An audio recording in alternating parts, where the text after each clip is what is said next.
네, 시청자 여러분 안녕하십니까? 파이널샷 진행을 맡은 최우은, 신민영입니다. 네, 오늘 우리 증시 양시장 다시 한번 반등에 성공을 했습니다. 양시장 모두 다 강세 흐름으로 거래가 되고 있는데 한국 증시뿐만이 아니라 아시아 증시 전반적으로 강세 흐름 현재 가지고 가고 있습니다. 이에 따라서 주 초반에 나왔던 급락세를 거의 다 되돌려 놓고 있는 상황인데요. 다만 이익을 실현하는 물량도 커지고 있어서 앞으로의 시장 분위기에 대해서는 미지수다라는 증권사의 코멘트도 함께 나오고 있습니다. 네, 이번 주 들어서 계속 우리를 좀 힘겹게 했었던 그 미국발 경기 침체 우려, 그 부분이 조금 완화되면서 전반적으로 그래도 시장의 투심이 회복되고 있는 것으로 보입니다. 또 간밤에 미국에서 필라델피아 반도체 지수가 6% 넘게 급등하면서 오늘 우리 시장에서 반도체주, 반도체 장비주까지 온기가 퍼지고 있고요. 또 이와 관련해서 AI 수혜주, 대표적인 수혜주로 꼽히는 전선, 전력 관련주도 동반 강세입니다.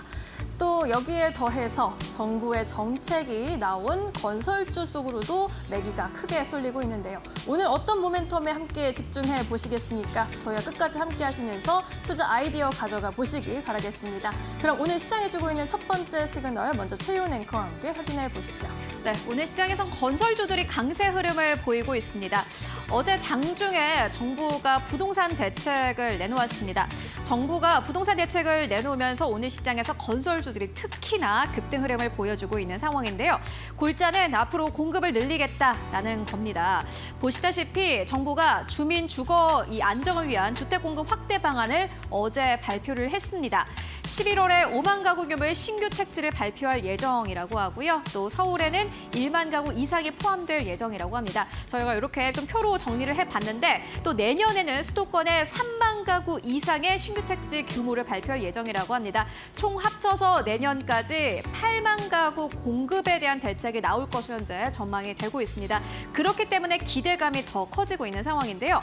그리고 무엇보다 서울의 그린벨트를 해제하겠다라고 발표를 하면서 무엇보다 건설주들이 강력하게 힘을 받고 있는 것으로 현재 분석이 되고 있습니다. 이렇게 서울 그린벨트 해제에 대해서 결단력을 내린 것은 이명박 정부 2012년 이후로 처음이라고 하는데 사실 이전 정부에서도 계속해서 노력을 해왔습니다마는 결국에는 해제시키지 못한 바 있습니다. 서울의 그린벨트 지역은요, 149km제곱미터라고 합니다.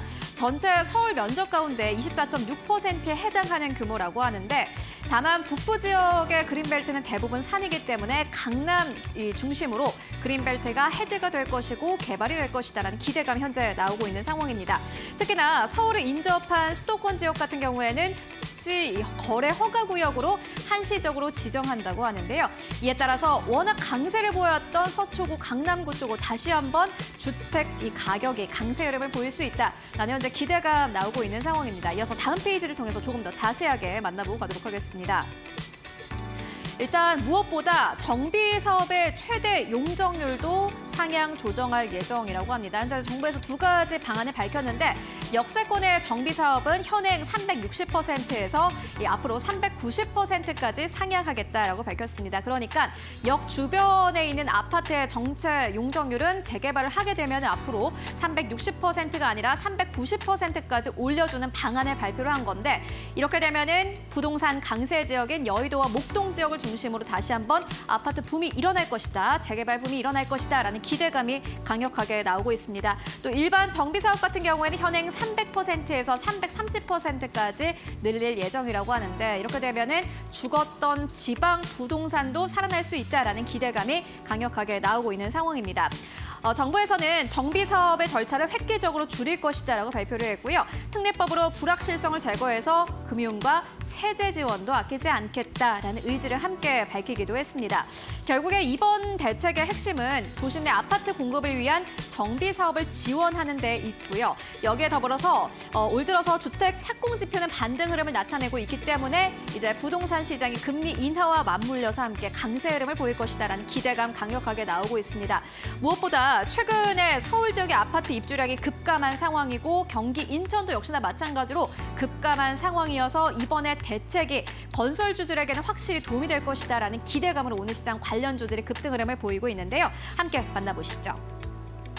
네, 오늘 상한가 기록한 기업도 있습니다. 신원종합개발이 상한가를 기록을 했고요. 상지건설은 두 자릿수 이상의 급등세, 이화공영, 우원개발, 그리고 특수건설, 동아지질까지 일제 강세 흐름을 보여주고 있습니다. 그리고 규모가 큰 건설사의 경우는 현재 구간에서도 약 3에서 4% 이상의 강세 흐름을 현재 보여주고 있는 상황인데요.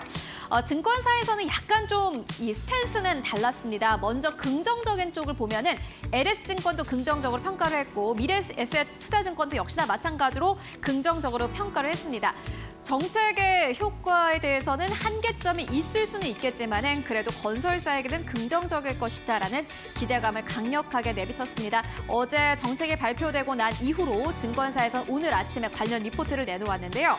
건설 섹터에 대해서 비중 확대 의견을 그대로 유지하겠다라고 밝혔고 미래에셋증권 측에서는 미분양 주택 관련 비용과 적정 공사비 확보는 우려점이긴 하지만은 긴 호흡으로 봤을 때 어쨌든 간에 건설사에게는 굉장히 긍정적일 것이다라는 기대감을 내비치기도 했습니다. 다만 한국투자증권 측에서는 중립의 스탠스를 그대로 유지했습니다. 근본적인 민간 분양의 시장의 개선까지는 시간이 필요할 것이다라는 투자 의견을 제시를 했는데 삼성증권 측에서는 앞으로 이 대책이 잘 시행되기 위해서는 촘촘하게 정책을 좀 이을 필요가 있겠다라는 투자 의견을 제시하기도 했고요. 한국투자증권 측에서는 이 증권사 가운데서는 건설 섹터에 대해서 중립 의견을 그대로 유지하기도 했습니다. 민간 분양 시장은 근본적으로 개선시킬 수 없다라고 판단을 했고 현재 22대 국회가 시작이 됐는데 여기서의 특례법 제정과 절차 그리고 시간도 좀 고려를 해봐야 된다. 투자 의견을 함께 제시하기도 했습니다. 특히나 속도감 있는 공공택지 분양으로 지난해와 같은 분양 절벽은 재현되진 않겠지만은 건설사들의 실적으로까지 이어지는 데까지는 시간이 꽤 걸릴 것이다라는 투자 의견을 제시했고요. 무엇보다 미분양 주택과 PF 우발 채무 문제부터 해소가 돼야지 그 다음에 건설사의 실적으로 이어질 것이다라는 기대감을 함께 내비치기도 했습니다. 증권사에서는 약간 좀 의견이 각기 다른 분위기 현재 연출이 되고 있습니다. 다만 주가로는 그대로 이 기대감이 반영되고 있는데 이 건설사 쪽으로의 실적으로 반영되기까지의 시간을 함께 체크해 보시는 것이 좋을 것 같습니다. 이어서 다음 시그널 신민영 앵커와 함께 만나보시죠. 네, 정말 덥고 습한 무더운 여름이 지속되고 있는 요즘입니다. 밤낮으로 할 것 없이 너무 더워서 냉방 수요가 계속 집중하고 있는 상황이고요. 이에 따라서 전력 수요급이 다음 주에 또 고비가 온다는 이야기가 들려오고 있는 상황입니다. 시장에서 봤을 때 이러한 투자 기회를 또 어떻게 찾을까라는 움직임이 나타나고 있는데요. 제주도에서는 올해 최대 전력 수요가 올해 들어서만 7번이 경신되면서 전력 거래소가 긴급 점검에 들어가기도 했다고 합니다. 전력 수요 이렇게 여름철에 역대 최대 기록을 경신하고 있고 또 기상청에서는 올해 여름이 기상 관측이 시작된 이래 30년 만에 가장 더운 여름이 될 것이다라고 내다보기도 했습니다. 다음 주까지는 이 전력 수요가 비상이라고 하는데요. 어디까지 바라봐야 할까요? 이번 주에 많이들 이제 여름 휴가에서 돌아오시면서 업무에 복귀를 하셨고 다음 주가 되면 산업계의 생산 활동이 완전히 재개가 될 것으로 보입니다. 이에 따라서 또 한 번 최대 전력 수요를 경신할 가능성이 높아지고 있는데요. 정부는 올 여름 최대 전력 수요를 92.3에서 97.2기가와트까지 예상하고 대비를 하고 있습니다. 그런데 또 어떠한 날씨의 돌발 상황이 나타날지 모르기 때문에 오는 9월까지는 여름철 전력 수급 대책 기간으로 잡고 상황을 예의주시하겠다라고 밝혔습니다. 광복절 이후에도 다음 주에도 무더위는 계속될 것으로 보이는데요. 지금 밤낮 없이 열대야가 이어지고 있습니다. 밤에 선풍기, 에어컨 없이 주무실 수가 없어서 또 냉방병에 걸리신 분들도 굉장히 많으신데 이 열대야를 봤을 때 밤 사이에 최저 기온이 25도를 웃돌면 열대야라고 합니다. 근데 올해 간밤까지 살펴봤을 때 벌써 13일이 열대야일 수인 것으로 집계가 됐습니다. 역대 1위가 지난 1994년에 16.8일이었는데 지금 3.8일 차이를 보이고 있습니다. 그래서 8월 중순까지 밤낮 없는 열대야가 이어질 것으로 보이면 역대 1위 기록을 우리가 또 이번 연도에 갈아치울 수도 있다라는 그런 전망이 나오고 있습니다. 다음 주 주간 예보를 좀 볼까요? 다음 주 아침 최고 기온 26도에서 25도 선으로 보일 것으로 보이고요. 또 낮 최고 기온이 34도까지 올라갈 것으로 예상이 되고 있습니다. 이에 따라서 저도 냉방병에 걸린 것 같습니다. 그래서 이렇게 다음 주에도 더울 것으로 예상되기 때문에 시장에서 투자 아이디어를 찾는 움직임이 또 커지고 있는데요. 관련주 함께 살펴보도록 하겠습니다. 네, 일단 여름 관련주로 또 매기가 몰리고 있는 상황입니다. 제습기 관련주들 많은 관심을 받고 있는데요. SPG와 파세코, 쿠쿠홈시스, 위닉스, 신일전자, LG전자까지 오늘 시장에서 큰 시세를 분출하고 있습니다. 팜스토리 같은 경우에는 다음 주 14일이 또 말복입니다. 이에 따라서 닭고기 수요가 또 급증하지 않을까라는 전망으로 또 미리미리 담고 계시는 분들이 계신 것 같고요. 배럴 같은 경우에는 또 여름 대표적인 의류주입니다. 최근에 이 배럴이 좀 판매가 부진하다라는 이야기도 있지만 애프터스쿨 출신의 나나를 모델로 기용해서 적극적인 마케팅에 나서고 있는 상황입니다. 또 롯데칠성 같은 여름 음료주 그리고 음식료 같은 종목들도 많은 주목을 받고 있습니다. 다음으로 전력설비 관련주입니다. 전력설비 관련주 같은 경우에는 지금 AI 시대에서 전력 확보가 또 데이터 센터의 핵심 과제이기 때문에 이 같은 또 수혜 기대감도 여름 관련주에 더해서 받고 있는 상황입니다. 재룡산업과 재룡전기가 오늘장에서 5%대 동반 강세를 연출했고요. HD 현대일렉트릭도 대장주로 꼽히는 종목이죠. 강세 흐름 이어갑니다. 가온전선과 대운전선, 서전기전 역시 동반 강세 연출하고 있고요. 효성중공업과 LS일렉트릭도 5%대 동반 강세가 확인되고 있습니다. KBI 메탈까지 장중에 20% 급등세 연출했다는 점 함께 확인해 보시면 좋겠습니다. 네, 계절적인 테마주 그리고 정책 테마주 오늘 모두 다 강한 흐름 현재 보여주고 있습니다. 다만 이렇게 테마가 계속해서 강할지 그 연속성에 대해서는 의구심을 가질 수밖에 없을 것 같은데 오늘 저희와 함께 하시면서 관련된 투자 아이디어 챙겨가시면 좋을 것 같습니다. 네, 그럼 금요일의 파이널샷 지금 바로 출발하겠습니다.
네, 원포인트 마감 전략으로 본격적으로 시작해 보겠습니다. 이데일리온의 송민석 파트너 전화 연결돼 있습니다. 안녕하십니까?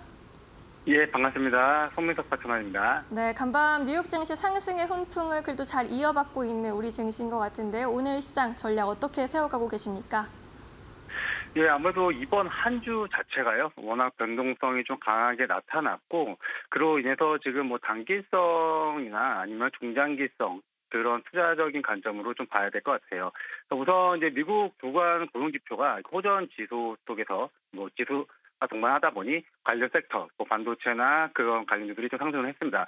미국 그 노동부에 따르면요, 그 지난주 실업수당 청구 건수가 예상치를 좀 하회했고 25만 건 대비해서 17,000건을 좀 감소하면서요. 약 1년 만에 가장 큰 폭으로 감소했습니다.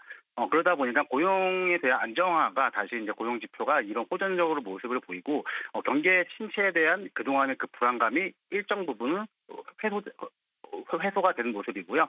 그러면서 다시 이제 금리 인하에 대한 그런 기대감도 같이 작용하고 있습니다. 그래서 이제 뱅크 오브 아메리카나 골드만이나 모건 스탠리 등 글로벌 이제 투자 은행들에서도 금리 인하에 대한 그런 시나리오가 계속 나오고 있고요. 그래서 올해 연내에 뭐 0.5%다 아니면 1.25%다 이렇게 각각 전망치가 나오고 있는 만큼 다시 한번 지금 경기 침체에서 다시 금리 인하에 대한 관점도 같이 부각이 되고 있습니다. 하지만 이번 시장을 보시면 아시겠지만요, 변동성 자체가 매우 크게 나타나고 있기 때문에 지금 저희가 경기 침체와 즉 지수가 떨어지면은 악재적인 내용이 계속 나오고요. 또 지수가 지금처럼 반등세가 나오면 이건 또 좋은 소식들만 나와요. 그렇기 때문에 여기에 너무 휘둘리는 것보다는요, 저희가 현재 저희가 갖고 있는 그 포트폴리오 자체를 조금 단단하게 구성해보자, 이렇게 좀 안내드리겠습니다. 그리고 이제 국내 증시 같은 경우에는 지금 뭐 부동산이나 그 그린벨트 관련주들이 좀 상승을 하고 있어요. 뭐 앞서 지금 설명해 주셨는데 지금 12년 만에 정부에서 지금 개발 제한 구역을 해제한다는 이슈적으로 지금 신혼조망 개발이나 이런 관련주들이 상승을 했습니다. 물론 극진 갭으로 상승을 했죠. 즉 뭐냐면 갭 상승이 너무 크게 나오는 상태에서 상한가에 안착이 된 거예요. 지금 장중에서 현재는 상한가가 좀 풀렸다가 다시 들어갔다 이런 모습을 보이고 있는데 이런 종목을 지금 당장 급하게 들어간다기보다는요, 확실하게 테마성이 만들어지는지, 그리고 대열화가 잘 되어가고 있고, 또 이제 국내 이슈다 보니까 테마성의 크기 또한 같이 저희가 체크해 봐야 됩니다. 그래서 국내 증시 자체가 오늘 시장 자체는 반등세다 보니까는 굉장히 많은 테마 순환매가 이어지고 있어요. 뭐 장 초반에 오전에 시추 관련해서 뭐 시추나 재건, 그리고 뭐 비만 치료제, 그리고 코로나 관련, 그리고 식품 관련주, 많은 그동안 좀 많이 쉬어있던 섹터군들이 다발적으로 막 올라오고 있거든요.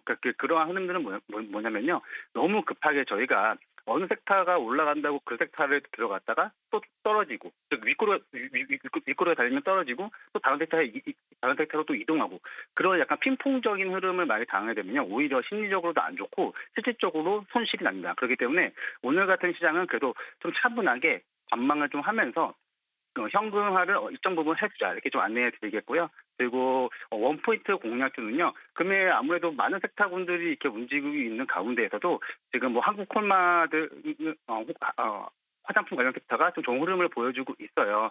그리고 특히 이제 인디 브랜드에서 해외 수출 물량 확대가 이제 순위적으로 시적 구조로 나타날 거고, 또한 지금 미국의 주요 소비 행사가 하반기에 좀 몰려 있습니다. 그렇기 때문에 하반기까지 모멘텀을 가질 수 있는 화장품 섹터인데 바로 현대바이오랜드고요.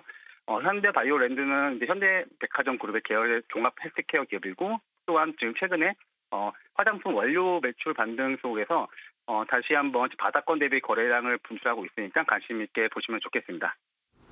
네, 테마성 장세가 이어지고 있기 때문에 실적 좋은 종목 보자라고 이야기해 주시는 것 같습니다. 현대바이오랜드까지 잘 챙겨보시기 바라겠습니다. 고맙습니다. 예, 감사합니다. 네, 이번에는 외국인과 기관의 선택 살펴보겠습니다. 수급 상황 확인하시죠. 최윤 앵커 기다리고 있습니다. 네, 현재 구간에서 외국인 투자자들이 코스피 안에서 사고 있는 기업 먼저 만나보도록 하겠습니다. 오늘도 외국인 투자자들은 방어주 중심으로 담고 있습니다. KTNG를 오늘 시장에선 가장 많이 담고 있는데 코스피, 코스닥 합쳐서 가장 많은 금액을 담고 있는 상황입니다.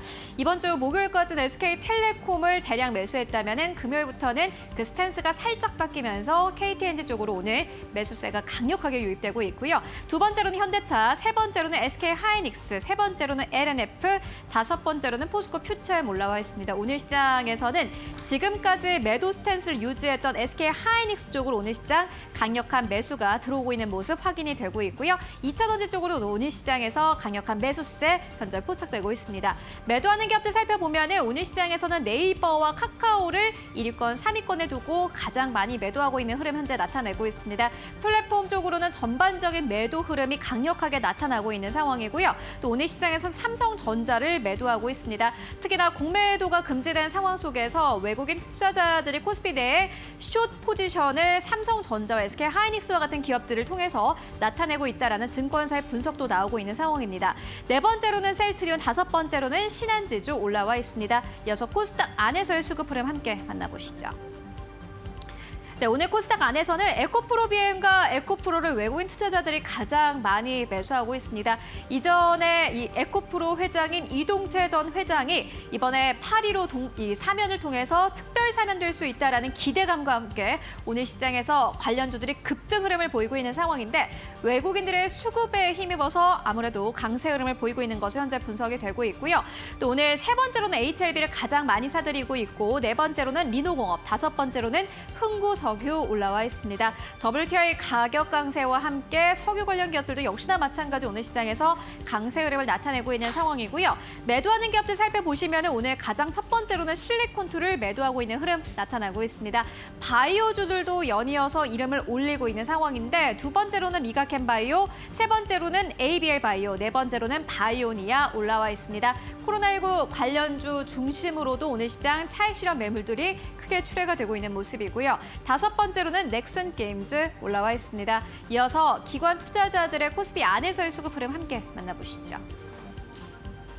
네, 오늘 기관 투자자들은 SK 하이닉스를 가장 많이 담고 있습니다. 두 번째로는 삼성 SDI, 세 번째로는 KTNG, 네 번째로는 SK 바이오팜, 다섯 번째로는 네이버 올라와 있는데 외국인과 기관의 다른 지점은 플랫폼 쪽입니다. 오늘 기관 쪽은 플랫폼을 오히려 담고 있는 모습 현재 나타나고 있고요. 매도하는 기업들 살펴보시면 오늘 시장 삼성전자를 가장 많이 매도하고 있는 흐름 현재 나타내고 있습니다. 두 번째로는 넷마블, 어제 또 호실적을 발표를 했는데 기관 투자자들은 오히려 현재 매도 흐름 나타내고 있는 상황이고 세 번째로는 롯데케미컬, 네 번째로는 카카오, 다섯 번째로는 한국가스공사 올라와 있습니다. 이어서 코스닥 안에서의 수급 흐름 함께 만나보시죠.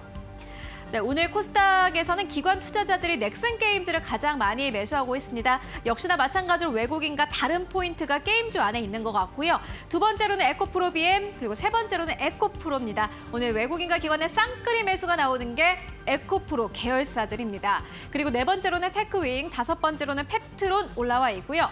매도하는 기업들 살펴보면은 최근 2거래일 동안 급등 흐름이 나왔던 기업들이 대부분입니다. 보시다시피 TEMC가 오늘 시장에서 가장 많이 매도하는 기업으로 이름을 올리고 있습니다. TEMC, 코미코 모두 다 2거래일 전에 급등 흐름이 나왔던 기업이기도 하고요. 세 번째로는 이오테크닉스, 그리고 외국인과 기관의 쌍끌이 매도가 나오는 리가캠바이오 4위권에 현재 자리하고 있습니다. 다섯 번째로는 마이크로 디지털 현재 눈에 띄고 있습니다. 지금까지 수급 상황 함께 살펴보고 왔습니다. 네, 수급 특징도 조금 더 자세히 들어가 보겠습니다. 이데일리 스페셜리스트 신일섭 전문위원 함께합니다. 어서 오세요. 네, 안녕하세요. 네, 오늘도 세 가지 종목 살펴볼 텐데 알테오젠부터 보겠습니다. 알테오젠, 코스닥에서 이제 코프로비엠을 거의 뛰어넘을 기세입니다. 1위로 올라올 것 같아요. 어떻게 보세요? 오상욱 선수와 구봉길 선수의 자존심 싸움이랄까? 비유가 이상했나요? 같은 펜싱 사브르 종목에서 그렇죠? 고참과 신참의 대결 아닌가요? 그래서 누가 이길 것 같나요? 저는 개인적인 뭐 그건 있는데 2차 전지가 워낙에 팬덤이 강하다 보니 2차 전지 투자자분들에게는 어떻게 보면 자존심이거든요, 이거. 자존심 그럼요. 싸움. 시가총액 1위라는 게 코스닥이 아무리 막 자주 바뀐다고 하더라도 코스닥은 코스피에 비해서 되게 촘촘하잖아요. 코스피는 간격이 넓어요, 네. 사이가. 근데 그리고 코스닥은 특히나 이전도 많이 하고 우리나라 코스닥이 이거 뭐 어디서부터 뭐 어쩔 수 없어요. 우리나라 투자의 어떤 세계의 특징을 감안하고 해야지 뭐 그런 거 아니에요. 우리나라 맨날 그 얘기 해봤자 소용없는 거잖아요. 워렌 버핏처럼 미국인으로 태어났으면 어땠을까? 이루어질 수가 없어요. 그러니까 우리는 한국인으로서 할 만큼 그냥 조건에 따라 해야 되는 건데 네. 이것도 마찬가지예요. 이제 코스닥이 나스닥을 벤치마킹해서 만들었기 때문에 우리도 뭐 코스닥이 나스닥만큼 성장하는 것을 뭐 심적으로 바라고 응원은 하지만 현실적으로 그게 굉장히 어렵다는 건 누구나 다 알고 있고 그리고 지금 펼쳐지는 지금 1년의 코스닥이 시작되고 나서 지금까지 상황을 보면은 네. 지금 전혀 나스닥을 벤치마킹해서 만들었다는 뭐 그런 어떤 스타일은 다 져버린 지 오래잖아요. 그러니까 우리는 2군 리그식으로 돼버린 거죠. 2군 리그에서 조금 성장해버리면 1군 리그로 진출하려는 야욕을 갖고 코스닥에 데뷔를 하지 코스닥에서 코스닥의 특징을 살려서 내가 이 시장을 어떻게 보면 토양을 옥바르게 해보겠다, 비옥지게 해보겠다 네. 하는 기업은 거의 없습니다. 왜냐하면 코스피로 가는 게 훨씬 나니까요. 모든 면에서. 그러니까 지금 그렇게 돼버렸기 때문에 1, 2위로 올라서려고 하면 가버리고 1, 2위로 올라서려고 하면 가버리고 계속 이럽니다. 그래서 지금 현재 남은 게 이제 에코프로비엠의 알테오젠인데 네. 그 이전에 많은 선배들이 있었죠. 셀트리온도 있었고 NC소프트도 있었고 이런 회사들이 다 거래소로 넘어갔습니다. 하나투어도 있었고. 근데 어쨌든 지금 알테오젠이 1위로 만약 올라서게 된다면 굉장히 이것만으로도 상징성이 있죠. 아까 제가 서두에 이런 것들을 많이 깐 이유는 깔았다고 해서 알테오젠이 1위로 올라간 거에 대해서 뭐 그 가치가 막 너무 낮고 이런 건 또 아니에요. 물론 나스닥에 비해서 굉장히 모자른 건 있지만 그래도 여기 시장에서 1위로 올라간다는 거는 의미가 큽니다. 네, 대단하죠. 그래서 알테오젠이 만약 1위로 올라간다면 이제 바이오의 어떤 그 시가총액 전체를 리드하는 입장에서 굉장히 혁명적인 일이다. 뭐 2차 전지를 뭐 눌렀다 뭐 사실 뭐 그런 거는 좀 그런 것 같아요. 왜냐면 우리 반도체 2차 전지도 그랬는 별로 사이가 안 좋은 게 다들 서로에게 안 좋아요. 그 한미 반도체랑 에코프로비엠 가지고 뭐 얼마나 그렇게 싸웠습니까? 우리나라는 민족이 원래 그래요. 뭐 체육대회 때도 이제 가을 운동이 곧 시작할 테지만 네. 천군 백군 나눠가지고 싸우고 그러니까 그 가운데로 허용을 안 해요. 회색을 허용 안 해요. 회색을. 1등만 기억하는 세상. 천군 백군을 같이 응원할 수도 있는 거 아닙니까? 근데 천군 백군을 나누고 남북이 일단 갈라져 있고 그 정치권에서도 완전 반으로 나뉘고 국민들도 완전 반으로 나뉘어가지고 맨날 그래요. 그러니까 한미반도체 에코프로비엠에서도 그런 일이 벌어지니까 증권사랑 자산운용사에서도 그렇게 알고리즘 매매식으로 아마 조건을 넣었던 것 같아요. 그래서 그 당시에 에코프로비엠이 급등하면 한미반도체가 내려오고 한미반도체가 급등하면 에코프로비엠이 쏟아지고 이런 현상이 벌어졌었거든요. 네. 그러니까 지금도 마찬가지예요. 또 이제 거기가 바뀌어서 한미반도체 에코프로비엠이 아니라 이번엔 또 알테오젠 에코프로비엠이 또 그런 식으로 가갖고 너 바이오 너 대장이지 너 죽어. 너 2차 전지 대장이 너 죽어. 이러면 발전이 없어요. 왜냐하면 알테오젠은 알테오젠 나름대로 2차 전지 에코프로비엠 나름대로 저기 발전을 해야지. 그러니까 우리 그거랑 똑같은 거라니까요. 뭐 양궁이랑 사격이 서로 싸우는 거예요. 그럼 무슨 의미가 있어요? 양궁 사격 다 잘해가지고 금메달을 많이 따는 게 중요한 거 아니에요. 그렇죠? 네. 그러니까 지금 이번에 알테오젠이 에코프로비엠을 제치고 만약에 1위로 올라선다고 하더라도 막 무슨 뭐 2차 전지에 뭐 자존심이 스크래치가 나고 알테오젠을 다시 죽여야 되는 이런 일은 없었으면 좋겠습니다. 물론 그 연결고리가 이건 좀 약해요. 네. 한미반도체나 에코프로비엠은 아시다시피 그런 시대적인 상황이 있었잖아요. 다들 아시다시피 그런 있었어요. 증권가의 그런 것들이 굉장히 강하게 움직일 수밖에 없는 팬덤끼리 부딪히고 뭐 이런 사례가 있었기 때문에 네. 바이오는 조금 더 그런 것들이 약한 것 같긴 합니다. 그래서 어쨌든 뭐 이 얘기를 길게 했는데 알테오젠의 저기 그거죠. 요 피아 주사 제형 변경 기술, SC 제형 변경 기술. 지금 이게 세계에서 3개밖에 없어요. 할로자임, 그 다음에 알테오젠, 그리고 아까 얘기 나왔죠. 셀트리온. 지금 거래소로 가버린 셀트리온.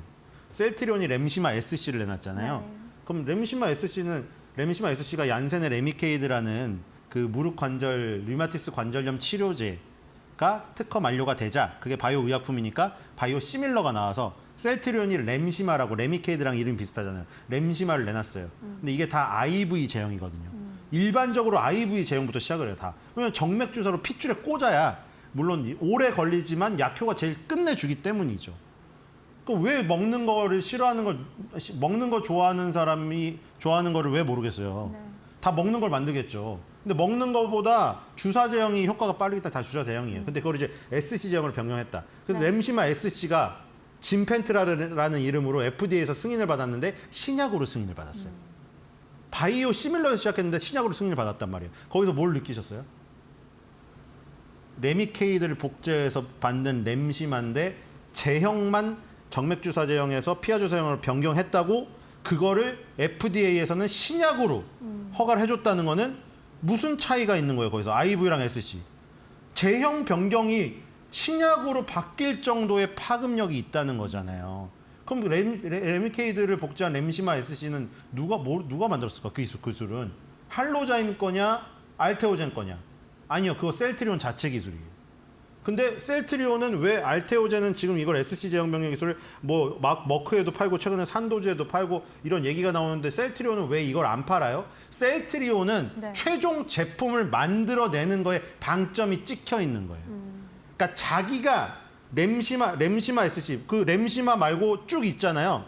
그 셀트리온이 바이오 시밀러를 만든 게 지금 한 10개인가 될 거예요. 그 뒤로 너무 많이 만들어서 이제 안 알아봤는데 레미케이드를 베낀 렘시마부터 시작을 해서 쭉 있잖아요. 허셉틴을 베낀 호주마부터 그거를 싹 다 SC 제형 변경해가지고 네. 내놓을 텐데 셀트리온은 자체 그 제형 변경 기술을 입혀서 최종 제품을 내놓는 거에 방점이 찍힌 회사고 알테오젠은 뭐냐면 SC 제형 변경 기술만 파는 거예요.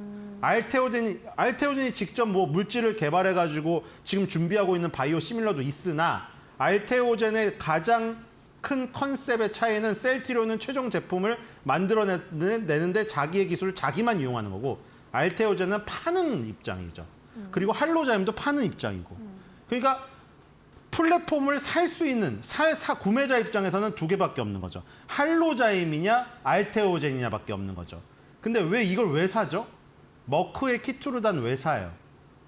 특허가 만료가 되면 키트루다도 정맥주사 제형이겠죠. 그냥 몰라도 추측하기로건 제가 얘기 드렸으니까요. 머크의 키트루다도 정맥주사 제형인데 이게 특허 만료가 되면 예를 들어 물질 특허도 있고요. 그 물질이 무엇인가에 대한 거. 그리고 제형 특허가 있고 그걸 만드는 제법 특허가 있어요. 이런 것들을 이제 방어막을 쳐서 특허를 계속 끌고 가야지 오리지널을 유리하겠죠. 네. 머크의 키트루다가 전 세계 의약품 매출 순위 1위인데 머크가 그걸 버리겠어요? 황금 보따리를? 어떻게든 막겠죠. 그럼 뒤에서 들어오는 애들을 막으려면 무슨 방법이 있나요? 키트루다의 적응증을 늘리거나 물론 지금도 적응증이 30여 개가 넘는데 새로운 걸 개발하는 거예요. 예를 들어서 뭐 이건 진짜 팩트는 아니고 대충 얘기를 하는 건데 뭐 류마티스 관절염에 적응증이 있었는데 방광염을 임상을 해가지고 방감염의 적응증을 또 두는 거예요. 그럼 방감염의 적응증을 둔 건데 특허가 또 그때부터 FDA 승인을 허가받은 때부터 또 새로 시작이거든요. 그 적응증으로 막던가 아니면 지금처럼 제형을 변경시켜 버리는 거예요. 그래서 지금 SC 제형 변경 기술을 머크가 알테오젠을 갖다가 알테오젠에서 샀죠. 네. 그리고 산도주는 바이오 시밀러를 주력을 하는 회사예요. 네. 그것도 알테오젠에서도 또 샀죠, 기술. 그러니까 이게 뭐예요? 머크 바이오 오리지널 만드는 기업도 알테오젠 기술을 사고 산도주 같이 바이오 시밀러 회사도 알테오젠 걸 사고. 네. 그러니까 뭐예요? 오리지널 바이오 오리지널하고 바이오 시밀러 만드는 회사 가운데 알테오젠의 SC 제형 변경 기술이 있는 거예요.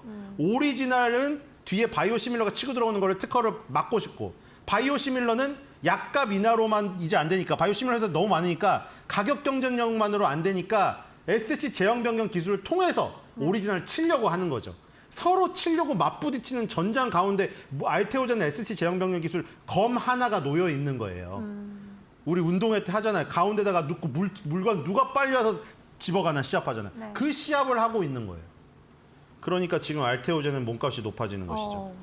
네, 알테오젠 코스닥 1위 자리를 노리고 있는 종목입니다. 두 번째 종목 메디톡스 살펴보겠습니다. 보톡스주 2분기 기준 사상 최대 매출 달성, 영업이익, 순이익 모두 늘어나면서 오늘장에서 10% 가까이 뛰고 있습니다. 이 종목 어떻게 보십니까? 네, 메디톡스도 반갑죠. 메디톡스 주주분들도 정말 그런 거 있잖아요. 왜 당신은 나를 만나? 뭐 그런 이제 드라마에 나오는 왜 너는 나를 만나? 왜 아니 그건 아니고요. 그냥 구절이에요, 그건. 왜 당신은 나 같은 사람을 만나? 이런 인생을 사냐 하는데 살기 싫다는 얘기가 아니라 네. 같이 이렇게 사는 것에 대한 그런 어떤 애증이 깃드는 그 말인데 이것도 마찬가지예요. 메디톡스 왜 그 수많은 종목 중에 메디톡스 주주분들은 메디톡스를 택해서 이렇게 어려움과 아픔과 이런 걸 겪느냐. 애증이군요, 애증. 예, 하지만 이제 조금 뭐 빛을 준다. 행복을 주기 시작한다. 올해 2분기 매출 650억 원, 영업이익 143억 원. 네. 전년 동기 대비 매출 26%, 영업이익 각각 50% 상승했습니다. 영업이익 각각 50%? 매출 26%, 영업이익 50%겠죠. 각각을 빼야 되겠네요. 어쨌든 이런 수치가 일단 나왔다. 메디톡스도 지금 조금 이제 좀 싸움을 좀 그만하고 이제 가야 될 때가 됐습니다. 휴젤이 먼저 날아갔잖아요. 지금 휴젤, 대웅, 그리고 메디톡스. 이 그러니까요. 보톡스 3인방이잖아요. 네. 이건 많이 설명드리기 때문에 메디톡스는 짧게 넘어갈게요. 그래서 휴젤이 먼저 치고 올라가서 휴젤은 중국이랑 미국을 다 뚫었단 말이에요. 네. 지금 메디톡스가 지금 그 싸움을 하다가 이걸 못 해가지고 지금 미국을 놓쳐버리고 원래 이 국내에서 1위였는데 지금 국내 1위도 휴젤한테 내줬잖아요. 몇 년 전부터. 그러니까 이제 보톡스 시장이 커지는 건 확실한데 메디톡스가 그 자기 부분만 가져가도 충분합니다. 그래서 지금 자기 부분만 가져가도 이렇게 실적이 좋게 나온다. 그래서 뭐 싸움도 좋지만 이제 뭐 어느 정도 싸움은 이제 좀 그만하고 달릴 때가 되지 않았나. 그래서 메디톡스 주주분들도 좀 기대를 해보셔도 되지 않을까 싶습니다. 네. 또 휴젤이 쫓아오고 있으니까 더 힘을 내야 될 것 같습니다. 메디톡스 더 분발해 보시길 기대해 보겠습니다. 대주전자재료로 넘어갑니다. 대주전자재료도 오늘 또 10% 넘게 급등하고 있는 종목이에요. 이 종목은 어떤 모멘텀 갖고 있나요? 네, 2차전지주에서 이제 양극재 원래 양극재 위주로 갔었잖아요. 에코프로 BM, 포스코 케미칼 이름 바뀌었죠. 포스코 퓨처엠, 그렇죠. 포스코 퓨처엠 그 다음에 하나 뭐예요? LNF, 맞죠? 양극재 3, 4 위주로 갔잖아요. 네. 그 양극재 3, 4 위주로 정말 강하게 가던 그 뜨거운 시절이 아까 그 한미 반도체랑 그 강하게 붙었던 그 시절이거든요. 그러니까 그 시절이 사실 지금 그립지 않나요? 사실 서로 싸우더라도 잘 갔잖아요, 둘이. 근데 지금 한 풀씩 꺾였는데 지금은 약간 그렇죠. 2차 전지 반도체가 크게 싸우다가 서로 약간 흐름이 빠지고 거기서 바이오가 치고 온 지금 전장의 흐름이 이래요. 근데 그 중에서 이제 아직도 흐름이 괜찮은 것들이 대주전자재료 같은 이런 음극재. 그러니까 약간 음극재. 옮겨간 것 같아요. 옮겨간 거. 그러니까 이거는 저기예요. 투수랑 타자를 비교할 수 있어요. 제가 뭐 오타니 얘기를 많이 드렸는데 오타니가 요즘에 투수는 안 하니까 어쨌든 그 양극재 플러스 극에서 투수가 공을 던지면 마이너스 극에서 포수가 받아줘서 그거를 많이 받아서 또 투수한테 던져주고 이 왔다 갔다 하면서 충방전이 이루어지니까 2차 전지로 되는 것이거든요. 네. 근데 이제 우리 지금 화재 사건 일어났을 때도 보세요. 그게 뭐 파라시스니 뭐 중국에서 만든 거는 파라시스 거고 유럽에서 만든 거는 저 CATL 거고 그래서 우리나라 거는 중국에서 만들었으니 청라 화재 사건 그게 파라시스 거다. 뭐 얘기 나오고 있는데 파라시스든 CATL 거든 NCM 811이라는 거잖아요. 지금 니켈, 코발트, 망간이 8대 1대 1이다. 근데 니켈이 8이잖아요. 제일 높은 거죠. 니켈이 9짜리도 있어요, 지금. 9반반이라고 해서 9, 2분의 1, 2분의 1도 있어요. 그러니까 이게 하이 니켈이죠. 니켈의 함량을 높이다 보면 안정성은 조금 떨어지지만 출력이 높아져서 한 번 충전하면 더 멀리 갈 수 있어요. 네. 그런데 이제 그게 한계에 온 거죠. 9까지 갔죠. 9까지. 자, 10을 기준으로 9, 0.5, 0.5까지 갔는데 여기서 더 키우면 어떻게 되죠? 더 키우려면 코발트, 망간 아예 빼버려야 돼요. 니켈만 넣어야 돼요. 근데 코발트, 망간, 알루미늄이 하는 역할이 있기 때문에 일정 부분 늘 수밖에 없거든요. 그러니까 여기서 한계가 온 거죠. 그러니까 여기서 한계가 오다 보니 아까 말한 대로 양극재 위주로 돌아가던 시장의 판도도 변한 거예요. 더 이상 니켈을 올릴 수가 없거든요. 여기서 레시피에서 변화를 시킬 수가 없어요. 그러니까 고추장을 더 이상 넣을 수가 없다고요. 고추장은 나머지 설탕, 참기름 넣어서 만들어야 된다고 지금. 예. 그러니까 여기서 지금 음극재로 간 거예요. 양극재에서 니켈의 하이니켈을 극대화시켜가지고 이 성능을 높이는 건 한계에 이르르니까 그럼 음극재의 능력을 올려야겠다. 음극재의 능력은 아까 뭐예요? 이 지금 여기가 투수라고 했잖아요. 이 강속구 투수가 더 이상 속도를 높이는데 한계가 온 거예요. 170까지 올렸는데 이제 팔이 빠져요. 180km까지 올리기 힘들어요. 그럼 누구의 능력을 올려야겠어요? 이 받는 포수의 능력을 올려야 됩니다. 네. 그래서 이게 음극재를 보통 흑연을 쓰다가 이거를 실리콘으로 바꾸기 시작했어요. 실리콘. 근데 실리콘을 100%못 바꾸는 이유가 흑연에 비해 실리콘은 팽창을 엄청나게 해버려요. 그러니까 포수로 따지면 미트가 금방 터져버려요. 폭발해서. 포수의 미트질은 실력은 좋은데 이 흑연으로 만든 미트보다 실리콘으로 만든 미트는 공을 몇 번 받으면 터져버린단 말이에요. 그러니까 조금씩 섞을 수밖에 없어요. 조금씩. 음극재를 쓰는데 흑연에서 실리콘을 5% 정도 넣어봤다가 10% 정도 넣어봤다가 요만큼씩 넣고 있는 거예요, 지금. 근데 어쨌든 실리콘 음극재를 넣으면은 아까 전에 그 공을 받는다고 했잖아요. 여기서 그 이온을 받는, 리튬 이온을 받는 양이 늘어나요.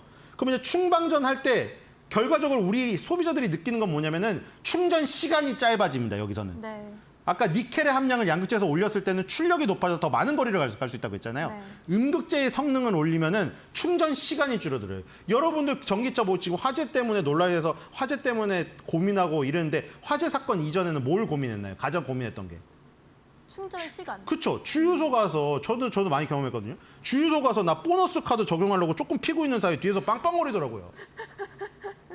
그 직원도 나한테 뭐라 그러더라고. 보너스 카드를 미리 갖고 다녀야지. 뭐 이렇게 혼자 시불시불거리더라고요. 황당하던데. 그래서 우리나라는 그것도 못 참아요. 1분도 못 참는 사람들이 뭐 1시간을 어떻게 참아요. 맞아요. 거기다 주유소만큼 많지도 않아요, 충전소가.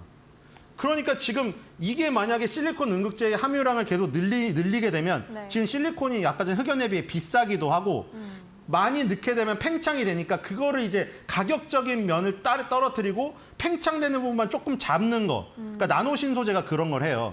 나노신 소재가 CNT 도전지라고 그걸 넣으면은 좀 안정을 시켜주는 역할을 한단 말이에요. 네. 그런 거를 통해서 개선이 되면은 이제 그 말한 충전 시간을 좁히게 되면은 이제 그 문제가 조금 간격이 줄어들 수가 있겠죠. 아무리 우리나라 사람이 급하다고 하더라도 네. 전기차인 거를 감안하고 충전소가 없는 거를 감안하면 웬만한 이성적인 사람은 너무 승질 개팍한 사람 말고 그걸 감안해서 그래도 한 30분 이내에 되면 이건 엄청 빠른 거 아니야? 하면서 보너스 카드 해도 참아줄 수 있을 거 아니에요. 전기차 보너스 카드 합해 두더라도 한 30분 참을 수 있을 거 아니에요. 전기차 감안하니까. 네. 그래서 지금 파나소닉에다가 납품했다는 소식이 나왔습니다. 파나소닉의 2170. 그 맨날 테슬라 일론 머스크가 4860, 4860 뭐 그 얘기하잖아요. 테슬라. 그게 지름 높이잖아요. 2170은 지름 21mm, 높이 70mm예요. 이게 원통형 배터리. 테슬라는 동그란 거 쓰거든요, 보통. 원통형 배터리를 파나소닉에 납품했는데 파나소닉 이 원통형 배터리를 테슬라가 보통 답니다. 그 맨 처음에 그 공장 세울 때도 파나소닉 빈 공장 앨런 머스크가 사갖고 그거 거의 사업 시작한 거예요. 파나소닉이 놀고 있는 그 공장 하나 사가지고. 그래서 어쨌든 지금 요게 파나소닉하고 실리콘 응급제 공급 협의가 돼서 이 최초로 해외 업체를 뚫었다. 지금 SK온하고 LG 에너지 솔루션을 하고 있을 거예요. 네. 근데 이제 파나소닉까지 뚫었기 때문에 이제 이 위로 가서 밸류체인 상단에 이 전기차로 더 확대가 되겠죠. 그러니까 지금 실리콘 응급제가 점점 확대가 되고 있다는 반증이 여기서 나오는 겁니다. 네. 그럼 뭐 그런 도움도 있었어요. 중국을 지금 다 배제해야 되기 때문에 중국 회사 거를 쓰다가 지금 파나소닉이 중국 회사 거를 못 쓰니까 실리콘 응급제를 대주전자재료를 물색해서 찾은 거예요. 또 그런 반사 이익도 네. 있군요. 알겠습니다. 테슬라 공급망 진입이 임박했다는 소식 가지고 있는 실리콘 응급제 공급 회사 대주전자재료까지 살펴봤고요. 오늘 말씀 여기까지 듣겠습니다. 고맙습니다.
네, 팩트체크 코너로 이어가 보도록 하겠습니다. 오늘은 좀 논란을 휩싸인 기업들 중심으로 함께 살펴볼 텐데요. 이데일리 사회부의 성주원 법조팀장 모시고 이야기 나눠보도록 하겠습니다. 안녕하십니까? 안녕하십니까?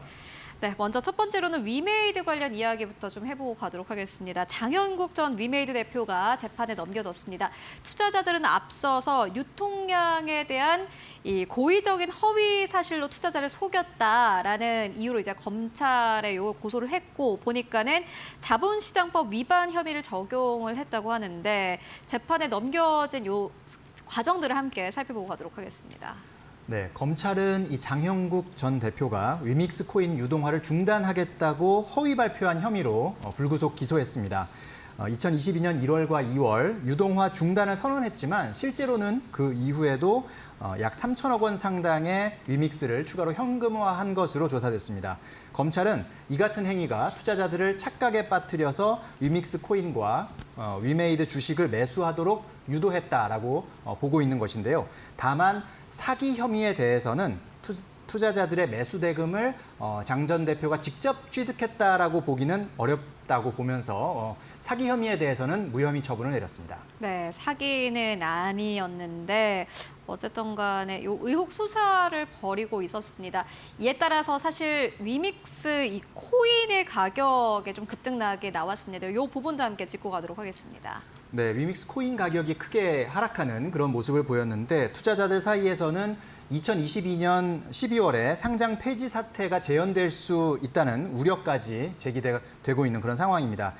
그 배경을 좀 살펴보면 최근에 지난달부터 이 가상자산 이용자 보호법이 이제 시행이 됐는데 여기에 따르면 이제 거래소들이 분기마다 이 거래 지원 중인 가상자산을 점검해야 하는 또 그런 의무가 있습니다. 근데 이제 재판 과정에서 조금 불리한 결과가 나올 경우에 이 위믹스의 거래 지원이 중단될 가능성도 배제할 수가 없는 상황이 됐습니다. 네, 그리고 무엇보다 위믹스가 이렇게 출렁거리면서 위메이드의 주가도 함께 사실은 계속해서 지지부진한 상황을 이어왔습니다. 최근에는 부진한 실적을 또 발표를 하기도 했고 여전히 적자입니다. 흑자로 전환되는 데까지 좀 시간이 걸릴 것이다라는 우려감 나오고 있는 상황인데 앞으로의 경영 그리고 주가의 영향은 어떻게 보고 계십니까? 네, 일단 이번 사건으로 이 위메이드의 블록체인 사업에 대해서는 불확실성이 상당히 커졌다 이렇게 볼 수가 있겠고요.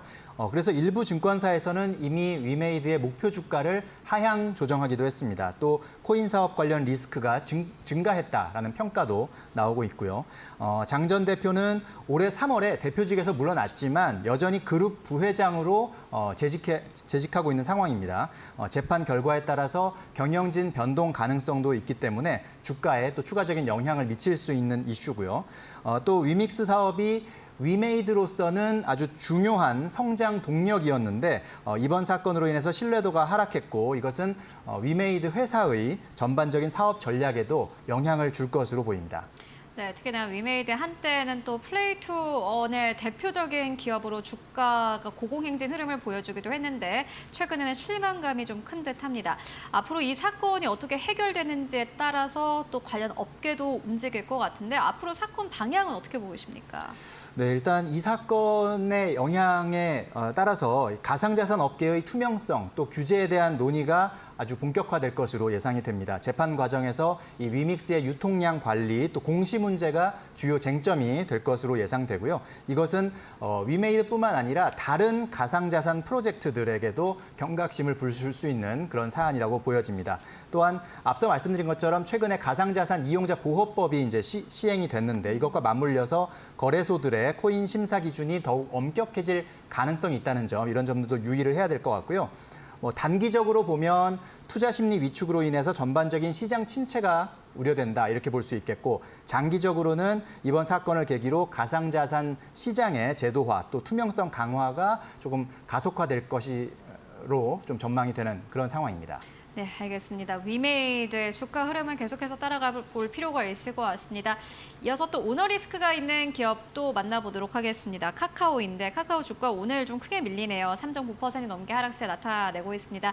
하락장 속에서도 그래도 약간 선방하는 흐름을 보여주기도 했는데 리스크는 여전한 듯합니다. 보니까 김범수 카카오 경영쇄신위원장이 결국에는 구속 상태로 재판에 넘겨졌습니다. 관련된 사안 좀 자세하게 짚고 가도록 하겠습니다. 네, 김범수 카카오 경영쇄신위원장이 SM 엔터테인먼트 인수 과정에서 주가 조작 혐의로 일단은 구속된 상태에서 재판에 넘겨졌습니다. 기소가 됐는데요. 검찰에 따르면 김 의장은 작년 2월 SM엔터 인수 과정에서 경쟁사인 하이브의 공개 매수를 방해하기 위해서 SM엔터 주가를 공개 매수가인 12만 원보다 높게 고정하는 방식으로 시세를 조종한 혐의를 받고 있습니다. 약 2,400억 원을 동원해서 550여 차례 넘게 걸쳐서 시세 조종을 했다라는 게 검찰의 일단 판단이고요. 또한 카카오와 관련 회사들의 SM엔터 보유 지분이 5% 이상임에도 이를 숨기고 금융당국에 보고하지 않은 혐의 이런 부분들도 같이 살펴보고 있는 상황입니다. 검찰은 카카오가 계열사들을 동원해서 조직적으로 시세 조정에 나섰다라고 보고 있는 것입니다. 네, 사실 이렇게 수장이 구속 상태로 재판에 넘겨지는 것은 또 이례적인 상황인 것 같은데 아무래도 경영에도 큰 영향이 있을 것 같습니다. 경영 상황은 어떻습니까? 일단 많은 투자자들이 이제 카카오에 대해서 걱정을 하는 부분이 바로 그 부분인데 일단 그러다 보니까 카카오도 아주 발빠르게 이 경영 공백을 최소화하기 위한 그런 노력들을 일단은 보여주고는 있습니다. 정시나 CA 협의체 공동 의장을 중심으로 일단 비상 경영 체제에 돌입했다고 발표했고요. 또 매월 진행하던 그룹 협의회를 주 1회로 변경해서 주요 경영 현안에 좀 빠르게 대응하기로 했다라는 내용들을 또 밝히고 있습니다. 카카오는 이번 사태에도 불구하고 일단 하반기에 계획하고 있는 AI 서비스 출시, 또 카카오톡을 통한 구독형 서비스의 매출 기반 구축 등 그런 앞으로의 먹거리 강화에도 조금 계속해서 집중한다는 계획인데요. 다만 일단 김 위원장이 부재한 상황 속에서 그런 영향들 또 기업 이미지 손상은 좀 불가피한 것이 아니냐 이런 관측이 나오고 있습니다. 네, 그리고 최근에 또 카카오가 전체 실적을 공개를 했습니다. 이 실적에 대해서는 증권사들의 스탠스도 약간 좀 다른 듯합니다. 일부 증권사에서는 카카오가 이제 앞으로 하반기로 갈수록 실적이 그래도 정상화될 것이다라는 기대감을 내비쳤던 반면에 또 몇몇 증권사에서는 본업과 자회사의 성장률 둔화에 따라서 목표가를 하향한다라고 밝히기도 했습니다. 이 부분을 함께 짚고 갈 텐데 앞으로 뭐 주가적인 측면은 어떻게 보고 계십니까? 네, 일단 김범수 위원장의 구속 기소 소식은 단기적으로는 카카오 주가에 부정적인 영향을 미칠 가능성이 높습니다. 기업 이미지 손상 또 경영 불확실성 증가로 투자자들의 우려가 커질 수 있기 때문인데요.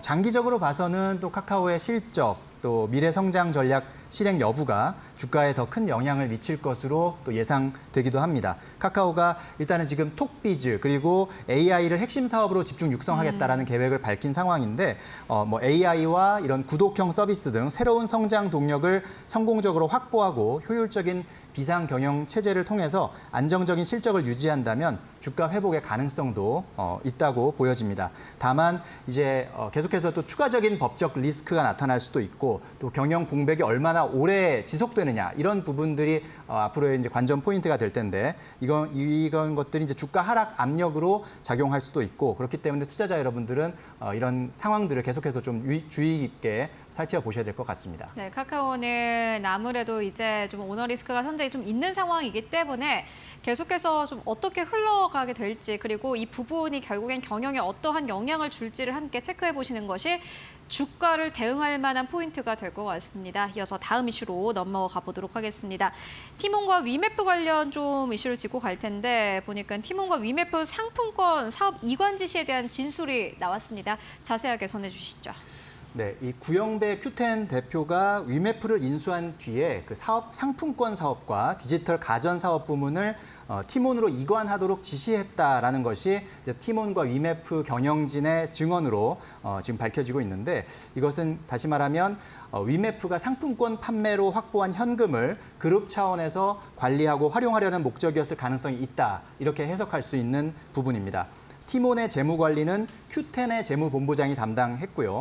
이것은 이제 그룹 차원의 자금 통제를 강화하려는 의도로 해석이 가능합니다. 이러한 사업 구조 변경은 미국 온라인 쇼핑몰 위시의 인수자금 마련을 위한 것이 아니냐는 의혹이 있는 상황인데요.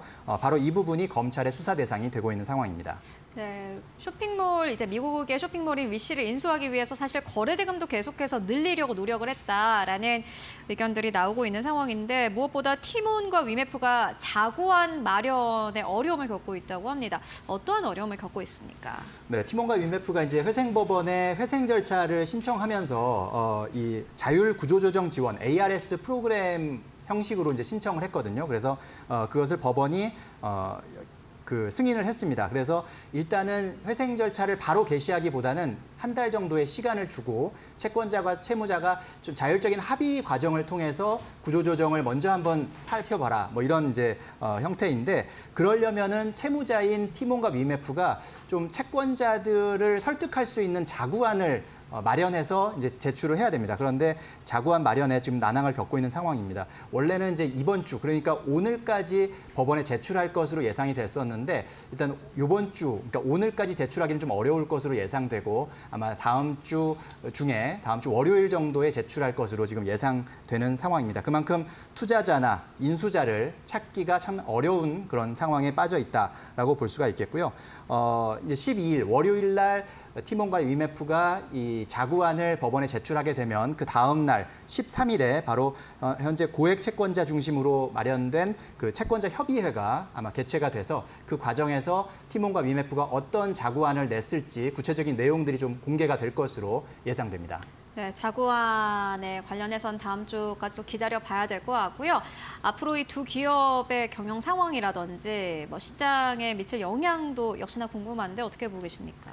네, 이 자금 유동성 문제와 함께 투자자 및 인수자 확보의 어려움은 이 회사의 생존을 위협할 수 있는 심각한 문제라고 볼 수가 있겠습니다. 하지만 또 ARS 프로그램을 통해서 채권자들과 만약에 협의가 잘 이루어지기만 한다면 또 회생의 기회를 얻을 수도 있는 그런 상황이고요. 장기적으로는 이번 사태를 계기로 온라인 쇼핑 플랫폼 업계의 정산 시스템 또 재무 관리에 대한 규제가 일단 강화될 가능성이 상당히 크다 이렇게 볼 수가 있겠고 두 회사가 만약에 생존하게 된다고 하더라도 일단은 투명한 경영 또 고객 중심의 서비스 개선이 반드시 뒤따라야 할 것이다 이런 전망들이 나오고 있습니다. 네, 알겠습니다. 뭐 티몬과 위메프 관련해서는 연이어서 뉴스 나올 것으로 전망되고 있습니다. 함께 관련주들이 또 다음 주에 어떠한 향방을 보일지를 확인해 보시면 좋을 것 같습니다. 지금까지 성주원 기자와 함께 이야기 나눠봤습니다. 말씀 고맙습니다. 고맙습니다.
마켓무버입니다. 한국전력이 지난 2분기에도 영업이익을 내면서 4개 분기 연속 흑자 행진을 이어갔습니다. 다만 눈덩이처럼 불어나고 있는 이자 부담에다가 또 유가도 들썩이고 있어서 경영 정상화까지는 산 넘어 산이라는 평가가 나오고 있습니다. 일단 한국전력 지난 2분기 영업이익으로는 1조 2,530억 원을 올렸습니다. 이에 따라서 상반기 누적으로는 2조 5천억 원의 영업이익을 기록할 것으로 예상이 되고 있습니다. 지난해 3차례 전기요금 인상으로 인해서 수익이 좀 증가한 것으로 보이고요. 상반기 전기 판매 수익이 41조 7,056억 원에 달했습니다. 전년 동기 대비 8% 늘어난 수준입니다. 올해 영업이익이 증권사 평균 전망치를 살펴봤을 때 약 7조 1,400억 원을 달성할 것으로 보입니다. 이에 따라서 올해 연간 기준으로도 플러스 전환할 것이다라는 의견입니다. 하지만 연간 부담해야 할 이자가 계속 늘어나고 있습니다. 이자가 4조 5천억 원으로 불어나게 됩니다. 올해 7조억 원을 벌어들인다고 하더라도 반 이상이 이자로 나가게 되는 셈입니다. 또 실적 약화 조짐도 좀 보이는데요. 4개분기 연속 흑자를 기록하고는 있지만 그래프를 보시면 매분기 줄어들고 있는 영업이익을 확인하실 수 있습니다. 또 자회사 손익을 뺀 실적은 약 1,000억 원 정도의 영업 적자를 2분기에 기록한 것으로 확인이 됐습니다. 여기에 더해서 또 두 가지 리스크가 더 상존하고 있는 상황인데요. 다음 장 통해서 보겠습니다. 먼저 첫 번째 리스크입니다. 꿈틀대고 있는 국제유가로 인해서 불안감이 지속되고 있는 겁니다. 국제유가 지난 상반기까지 좀 괜찮았다가 또 3월 이후에 등락폭이 커지고 있는 모습입니다. 지난 4월과 7월 한때 배럴당 90달러에 육박하기도 했습니다. 하반기 한전의 실적 원가 부담을 키우고 있는 상태고요. 또 최근에 또 특히나 고조되고 있는 중동 불안, 이스라엘과 이란 간 갈등도 국제유가 상승에는 불안 요인으로 작용하고 있는 상황입니다. 여기에 더해서 두 번째 리스크는 전기요금 추가 인상이 불투명하다는 겁니다. 지금 여당에서 내세우고 있는 민생 우선 기조 그리고 요금 업체 기조로 인해서 4분기 내에 요금이 인상이 되지 않을 수도 있다라는 것도 이야기가 나오고 있습니다. 정부가 4분기에 전기요금 인상을 추진할 것이다라고 이야기는 하고 있지만 아직 잘 알 수 없는 상태고요. 오히려 주택용 전기요금 누진제 완화를 검토하고 있는 것으로도 알려졌습니다. 당정의 정책 기조가 물가 안정에 초점이 맞춰져 있는 만큼 한전의 경영 정상화는 자연스럽게 후순위로 밀리고 있다라는 그런 의견이 나오고 있습니다. 증권가에서는 오늘 목표 주가 하향 리포트가 나오기도 했는데요. 4년 만에 흑자 전환을 노리고 있는 한전, 여전히 경영 정상화까지는 넘어야 할 산이 많이 보이고 있는 것으로 나타나고 있습니다. 지금까지 마켓무버 전해드렸습니다. 네, 이어서 오늘 우리 시장에서 움직이고 있는 기업들 함께 살펴보고 가도록 하겠습니다. 늘 이 시간에 뵙는 분들입니다. 오늘은 지시인포 박수범 대표, 이델리온의 박정식 파트너 모시고 이야기 나눠보도록 하겠습니다. 안녕하십니까? 안녕하세요. 네, 먼저 이제 박수범 대표님과 이야기 나눠보도록 하겠습니다. 박수범 대표님께서 어제 마켓무버에서 봤던 기업이 이 기업이 앞으로 더 갈 것이다 이렇게 전망을 해주셨는데 아주 큰 폭의 상승 흐름이 나와서 꼭 이야기를 하고 싶으시다고 하셔가지고 ST 바이오센서 이야기 듣고 가도록 하겠습니다. 사실 저도 좀 그런 생각은 있었어요. ST 바이오센서가 지금보다 더 올라갈 수 있을까, 좀 급하게 치고 내려오지 않을까 하는 생각도 있었던 것은 사실인데 그래도 말씀처럼 또 잘 올라갔습니다. 리뷰 듣고 갈까요? 네, 뭐 ST 바이오센서 꼭 리뷰하겠다라고 얘기는 안 했는데 아무튼 지금 ST 세 바이오센서 가지를 하시겠다고 하셔가지고 네. 네, ST 바이오센서. 자, 보시는 것처럼 좀 연기금 쪽에서 매수 물량이 좀 잘 들어오고 있습니다. 오늘 같은 경우에도 98,000주나 들어갔고요. 보게 되면 거의 한 11일 연속으로 연기금에서 순매수가 이루어지고 있고 외국인도 매수가 좀 들어오고 있어요. 그만큼 지금 실적에 대한 기대감을 하반기에 좀 높여 나갈 수 있는 기업이라고 좀 말씀을 좀 드리고 싶고, 오히려 좀 안정적으로 남들 혹시 뭐 그렇죠, 이 테마주라는 게 항상 그렇지 않습니까? 올라갈 때는 다 같이 잘 올라가다가도 내려갈 때 훅 빠지는 경우가 있어요. 그런데 그 중에서도 실적이라든가 여러 가지 면에 있어서 상승 추세를 계속 유지해주는, 그러니까 남들이 예를 들어서 10% 이상 빠질 때 나 같은 경우에는 한 마이너스 한 3, 4% 정도 빠진다. 뭐 그런 움직임을 보여줄 수 있는 종목이라는 거죠. ST 바이오센서가. 그래서 다른 이제 제가 뭐 항상 얘기하지만 수젠텍, 뭐 랩지노믹스, 오늘 보니까 뭐 셀리드가 또 상한가를 가기도 하고 여러 가지 관련 종목들의 움직임이 좀 강하게 좀 나와주고는 있는데, 그 중에서 그래도 실적을 동반하면서 주가 상승을 계속해서 꾸준하게 상승할 수 있는 종목은 저는 지금 현재도 뭐 ST 바이오센서라고 좀 판단하고 있고요. 지금도 늦지 않았다. 이제 시작한 지 얼마 안 된 거예요. 얼마 안 됐기 때문에 조금이라도 주가가 조정받으면 우리 시청자분들도 충분히 대응할 수 있는 종목이라고 말씀드리고 싶습니다. 네, ST 바이오센서 지금보다 만약에 조정받으면 그때 또 기회가 될 수 있다라는 전망 함께 듣고 왔습니다. 근데 이제 저희가 사실 네네. 이 코너에서는 늘 좋은 종목만 얘기를 하는 게 아니라 말 그대로 이제 마켓 무버, 마켓에서 움직이고 있는 기업들 중심으로 저희가 함께 분석을 하고 앞으로의 주가 흐름을 전망을 하는 건데, 그 부분을 함께 염두에 두시면서 저희 함께 시청을 해주시면 좋을 것 같고요. 바로 오늘 가지고 오신 첫 번째 기업부터 만나보도록 하겠습니다. 첫 번째 기업은 SKH입니다. 오늘 시장에서 7% 가깝게 급등세 12만 1,100원대에서 거래가 되고 있고 오늘 장중에는 12만 4,000원대까지 올라갔습니다. 박수범 대표님께서 가지고 오셨어요. 어떻게 보고 계십니까? 네, SKC 같은 경우에는 뭐 저도 그 전에 뭐 20만 원까지도 갔었는데 동사 같은 경우 20만 원까지도 갔었을 때가 보게 되면 6월 달이었습니다. 6월 이전에 저도 뭐 3월 달, 4월 달 올해 같은 경우에는 SKC에 대해서 관심을 좀 가져야 된다라는 얘기를 좀 상당히 좀 많이 했었고 목표가가 그때 당시에 이제 20만 원이었는데 딱 20만 원 터치하고 내려왔어요. 네, 내려가고 난 이후에 지금 현재 계속해서 기간 조정을 좀 받고 있는 상황이고 기간 조정을 받으면서 지금 현재 11만 원 정도까지 내려왔다가 오늘 같은 경우에는 6.6%나 반등 흐름이 좀 강하게 잘 나와주고 있습니다. 아무튼 뭐 이런 SKC가 움직임을 보여주고 있는 건 두 가지라고 생각합니다. 동사 같은 경우에는 지금 현재 2차 전지 관련된 이제 동박을 만드는 자회사를 또 가지고 있고 거기에다가 지금 이제 유리기판이라는 이제 반도체에서는 앞으로 우리가 관심을 상당히 좀 가져야 되는 유리기판에 대한 부분들도 세계 최초로 내년 초부터 양산에 들어가기 때문에 그 부분에 있어서도 SKC를 계속해서 관심을 가져야 된다는 거죠. 뭐 이번에 2분기 실적이 발표가 나긴 했습니다. 2분기 실적을 좀 잠깐 좀 체크해 보면 자 2분기 실적에 있어서 지금 현재 보면 전분기 대비해서 일단은 매출은 14% 정도 증가했어요. 네, 영업은 적자를 보여주긴 했는데 그나마 1분기 적자보다는 조금 약간 18% 정도는 개선이 되었다는 얘기가 좀 나왔고요. 그리고 그 외에도 지금 현재 보면 이제 SK 넥실리스 동박 같은 경우에도 지금 이제 공장이 말레이시아 쪽에 있습니다. 말레이시아 쪽에 있는 이유는 다름이 아니라 동박 같은 경우에는 어느 정도 이제 재련 과정도 좀 거쳐야 되기 때문에 재련에서 가장 중요한 게 뭡니까? 전기죠. 우리나라가 생각 외로 지금 현재 전기료가 비쌉니다. 비싸고 말레이시아가 상당히 좀 저렴해지고 한 상태고 일본이나 미국보다도 우리나라가 전기료가 더 비싼 상황이에요. 그러다 보니까 OCI 같은 경우에도 말레이시아에 지금 현재 공장을 두고 있죠. 우리나라에서 100% 엑시트해서 지금 말레이시아에 공장이 있는 상황입니다. 거기서 이제 실리콘을 만들어내고 있죠. 뭐 그런 것처럼 동사 같은 경우에도 지금 이제 해외 생산 기지를 가지고 계속해서 동박 관련된 오늘 같은 경우에도 2차 전지 관련 종목도 움직이지 않습니까?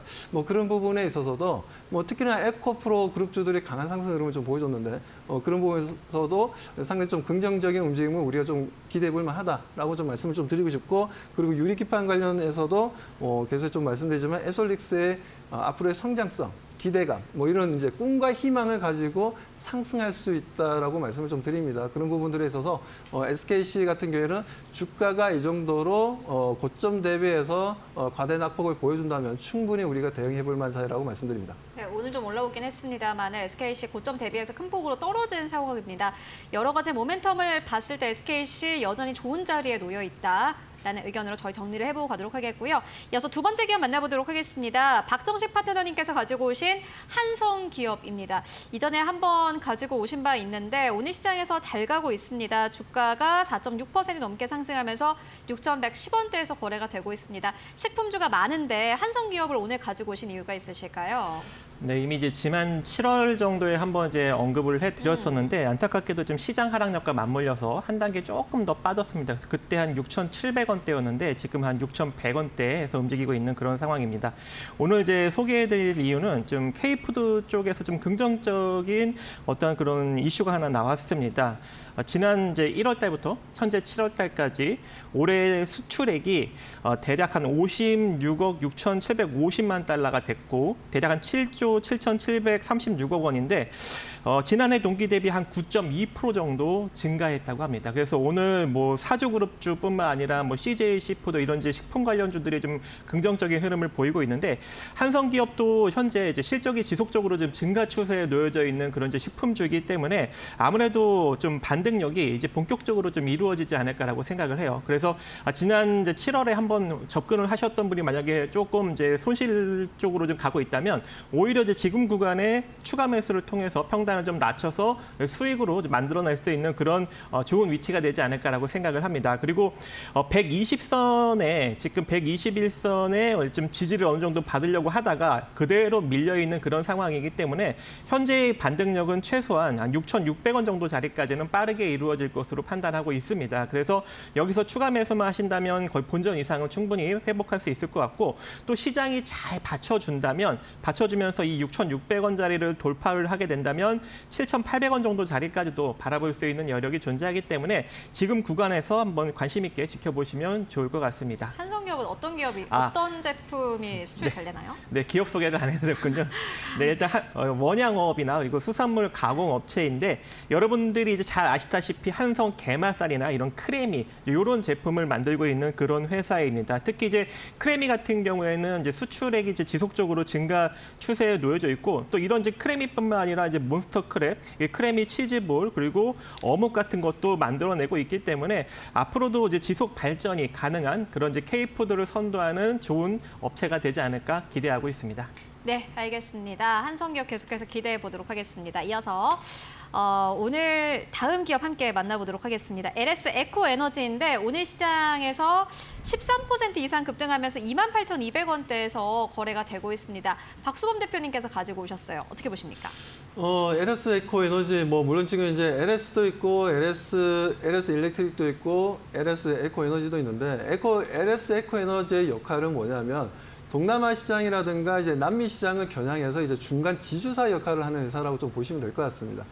특히나 좀 해저 케이블 쪽으로 좀 특화되어 있는 기술력도 가지고 있고요. 특히 또 그리고 베트남을 기반으로 해서 그 동남아 시장을 점점점 지금 현재 인도네시아 쪽도 마찬가지고 말레이시아 쪽도 마찬가지고 태국도 마찬가지고 미얀마 쪽도 마찬가지고 미얀마에도 공장을 가지고 있어요. 공장은 이제 미얀마랑 베트남 이제 두 군데 가지고 있다라고 보시면 되는데 아무튼 동사가 지금 상황에서 동남아 시장 같은 경우에도 워낙 인도네시아 같은 경우에도 아시다시피 지금 이제 섬으로 이루어져 있지 않습니까? 보르네오 섬이라고 섬으로 이루어진 부분들이 있고 그리고 태국이라든가 이런 부분들 태국도 마찬가지고 전체적으로 보면은 해안을 지금 끼고 있는 국가들이기 때문에 그 부분에 있어서 해저 케이블에 대한 수요가 앞으로도 상당히 많이 늘어날 것으로 보고 있고요. 그리고 베트남 같은 경우에는 전력 규모가 전체적으로 이제 중부와 남부 쪽에 좀 집중되어 있습니다. 생산 설비가 이제 그쪽에 이제 집중되어 있다 보니까 북부 같은 경우에는 항상 이제 전력 부족 현상이 좀 발생하고 있어요. 그래서 그 부분을 좀 개선하겠다라는 최근에 얘기가 좀 나왔고요. 그래서 지금 현재 약 100기가와트의 전기를 500기가와트까지 2030년까지 끌어올리겠다라고 얘기하면서 그런 내용들이 좀 나오고 있다는 부분들. 그렇게 된다면 아무래도 LS랑 그리고 베트남에 있는 비나라는 회사가 있는데 비나 그룹 아시죠? 빈베스트라는 또 전기차를 또 나스닥에 또 상장시키기도 하지 않았습니까? 아무튼 이렇게 해서 지금 현재 비나라는 그룹이 굉장히 큰 회사인데 베트남에서 거의 우리나라로 따지자면 삼성전자와 똑같다라고 보시면 돼요. 삼성그룹주와 똑같다고 보면 되는데 이 회사랑 지금 현재 같이 케이블 사업을 지금 현재 하고 있다는 거예요. 송배전 부분들에 있어서 하고 있다는 부분들, 그 부분들에 있어서도 상당히 좀 앞으로의 성장성에 대한 기대감은 상당히 좀 높다라고 말씀을 좀 드리고 싶습니다.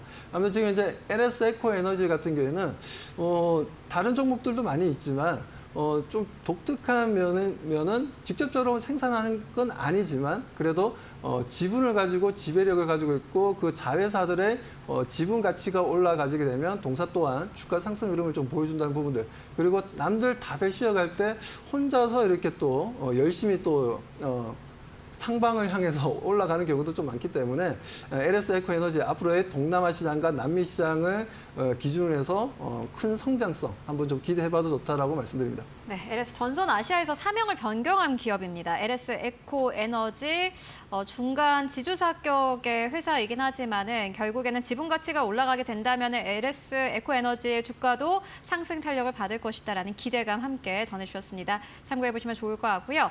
그렇다면 오늘 시장에서 또 움직이고 있는 이슈 어떤 것들이 있을까요? 이어서 신민영 앵커가 전해드립니다. 네, 마켓무버입니다. 네이버가 창사 이래 또다시 최대 실적을 달성했습니다. 시장의 기대치를 뛰어넘는 호실적을 내놓으면서 오늘 주가도 긍정적으로 화답해주고 있는데요. 6개 분기 연속 역대 최대 실적을 이어간 네이버. 지난 2분기에 매출 2조 6,105억 원을 기록했습니다. 전년 동기 대비 8.4% 증가하면서 시장의 컨센서스를 소폭 하회했고요. 영업이익이 굉장히 잘 나왔습니다. 4,727 127억 원 기록하면서 26.8% 증가한 수준을 보였습니다. 시장의 컨센서스도 뛰어넘었습니다. 조정 에비타 같은 경우에 사상 최대 규모를 올렸는데요. 6,384억 원 기록했습니다. 지난해 2분기 대비 23.9%, 직전 분기보다 9.9% 증가한 수치가 찍혔습니다. 모든 사업 부문에서 선방했습니다. 콘텐츠 부분만 조금 부진했는데요. 사업별 매출 현황도 보시겠습니다. 먼저 서치 플랫폼 분야에서 전년 동기 대비 7.5%의 성장을 이뤄냈습니다. 매출이 9,784억 원이 찍혔고요. 플레이스, 검색, 광고 등 상품을 개선했고 타겟팅을 고도화한 효과가 나타나고 있다는 평가를 받았습니다. 커머스의 경우에도 두 자릿수대 매출 상승을 이뤄냈습니다. 전년 동기 대비 13.6% 증가한 7,190억 원의 매출을 올렸습니다. 도착 보장 브랜드 솔루션의 사용률이 또 증가한 것으로 나타났고요. 한정판 거래 플랫폼인 크림의 성장세도 지속되고 있는 것으로 확인됐습니다. 핀테크 분야에서도 8.5%의 성장률을 달성했습니다. 네이버페이 결제액이 외부 생태계 확장 속에 20.1%나 증가한 것으로 보입니다. 외부 결제액 비중이 사상 처음으로 전체 결제액 비중에서 50%를 넘어선 점도 굉장히 특징적이었습니다. 클라우드 분야 역시 20% 가까운 성장세를 이어낸 네이버입니다. 인공지능 AI 관련 매출이 발생을 했고 라인웍스 유료 계정 수도 확대되고 있습니다. 또 지난 달부터 사우디아라비아 디지털 트윈 플랫폼 구축 사업도 본격화하면서 매출 확대에 본격화하고 있다는 그런 평가를 받고 있습니다. 다만 콘텐츠 분야의 매출이 다른 분야에 비해서 조금 쪼그라들었습니다. 전년 동기 대비 0.1% 내렸고 전분기 대비로 5.9% 감소한 4,200억 원의 영업이익이 매출이 확인됐습니다. 이 이후로는 웹툰 거래액 가운데 가장 큰 비중을 차지하고 있는 일본 지역에서 부진이 관측된 것이다라는 그런 증권가의 의견이 있었습니다. 네이버가 한때는 정말 국민주로 불리면서 주가 상승세를 이어가다가 주가가 오랜 기간 횡보해 왔는데요. 증권가에서는 당분간은 실적과 주가 모두 반등세를 이어갈 것으로 보고 있습니다. 다시 한번 시원한 주가 상승세가 나와주기를 기대해 보겠습니다. 지금까지 마켓무버 전해드렸습니다. 네, 이어서 네 번째 기업 바로 만나보도록 하겠습니다. 이번에도 식품 기업인데 박정식 파트너님께서 또 식품 기업을 가지고 오셨어요. 혜태 제과식품입니다. 오늘 4% 넘게 상승하면서 6,450원대에서 거래가 되고 있습니다. 식품 쪽을 또 보고 계실 이유가 있으실지, 혜태 제과식품을 보고 계신 이유가 있으실지 들어보도록 하겠습니다. 네, 일단은 오늘 이제 식품주가 좀 부각을 받는 걸 보고 이제 그동안 좀 많이 좀 상대적으로 눌렸던 이제 식품주들이 다시 한번 부각을 받을 수 있는 그런 시기가 되지 않았나라고 생각을 해서 오늘 이제 두 종목이라 들고 온 건데 일단 뭐 혜태 제과식품 같은 경우에는 여러분들도 잘 아시다시피 허니버터칩, 홈런볼, OS, 맛동산 이런 이제 과자들 제품류를 만들고 있고 뭐 냉동식품 쪽에서는 이제 고향만두라는 제품을 만들고 있죠. 그래서 상당히 좀 히트가 된 어떤 많은 상품을 보유하고 있는 그런 기업입니다. 당연히 수출 실적도 증가 추세에 놓여져 있겠죠.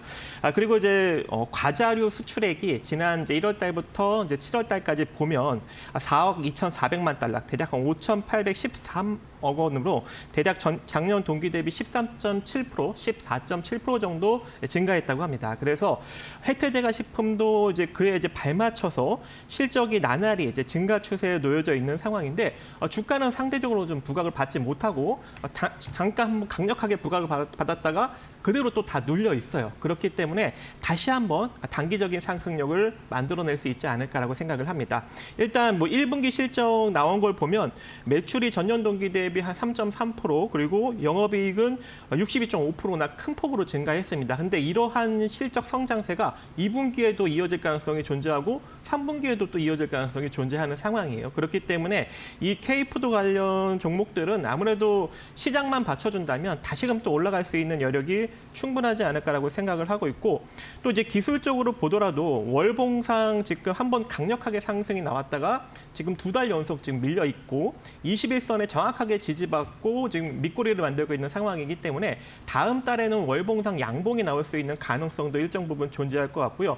주봉상도 진짜 영망치에 그리고 망치형으로 또 이렇게 만들어지고 있는 상황이기 때문에 최소한 한 7천 원 정도 구간까지는 또 반등을 줄 수 있는 여력도 존재할 것 같습니다. 그리고 일봉상 보더라도 이제 서서히 이제 바닥권에서 이 121선 지지를 받으면서 올라가고 있는 상황이기 때문에 지금 한 6,400원대 이하로 여러분들이 분할 매수 관점으로 가셔서 단기적으로 한 7천 원 정도 자리까지 단기 시세를 취해도 될 것 같고, 그리고 혹여라도 이제 시세가 강력하게 나온다면 7,500원 정도 자리까지도 단기적으로 바라볼 수 있는 여력은 있지 않을까 생각합니다. 네, 단기적인 상승 탄력이 예상된다라는 부분 함께 듣고 왔고요. 이어서 5번째 기업 바로 만나보도록 하겠습니다. 선진 뷰티 사이언스인데 오늘 6% 이상 급등 흐름 나오고 있습니다. 12,300원대에서 거래되고 있는데 박수범 대표님께 듣고 가도록 하겠습니다. 네, 선진 뷰티를 좀 가져 나왔는데요. 동사 같은 경우에 가져 나온 이유는 앞으로의 성장성에 대한 기대감이 상당히 좀 높아서 좀 가져 나왔다라고 좀 보시면 되고, 실제적인 매출 같은 경우에는 지금 현재 매년마다 증가하고 있습니다. 증가하고 있고, 그에 대한 생산 설비에 대한 이제 투자도 지금 확대되고 있고, 특히나 동사 같은 경우에는 지금 현재 국내 시장보다는 해외 시장 쪽 매출이 상당히 좀 높습니다. 전체 매출에 있어서 80%가 해외 쪽 매출이고요. 20% 정도가 내수 시장 쪽이라고 좀 보시면 될 것 같아요.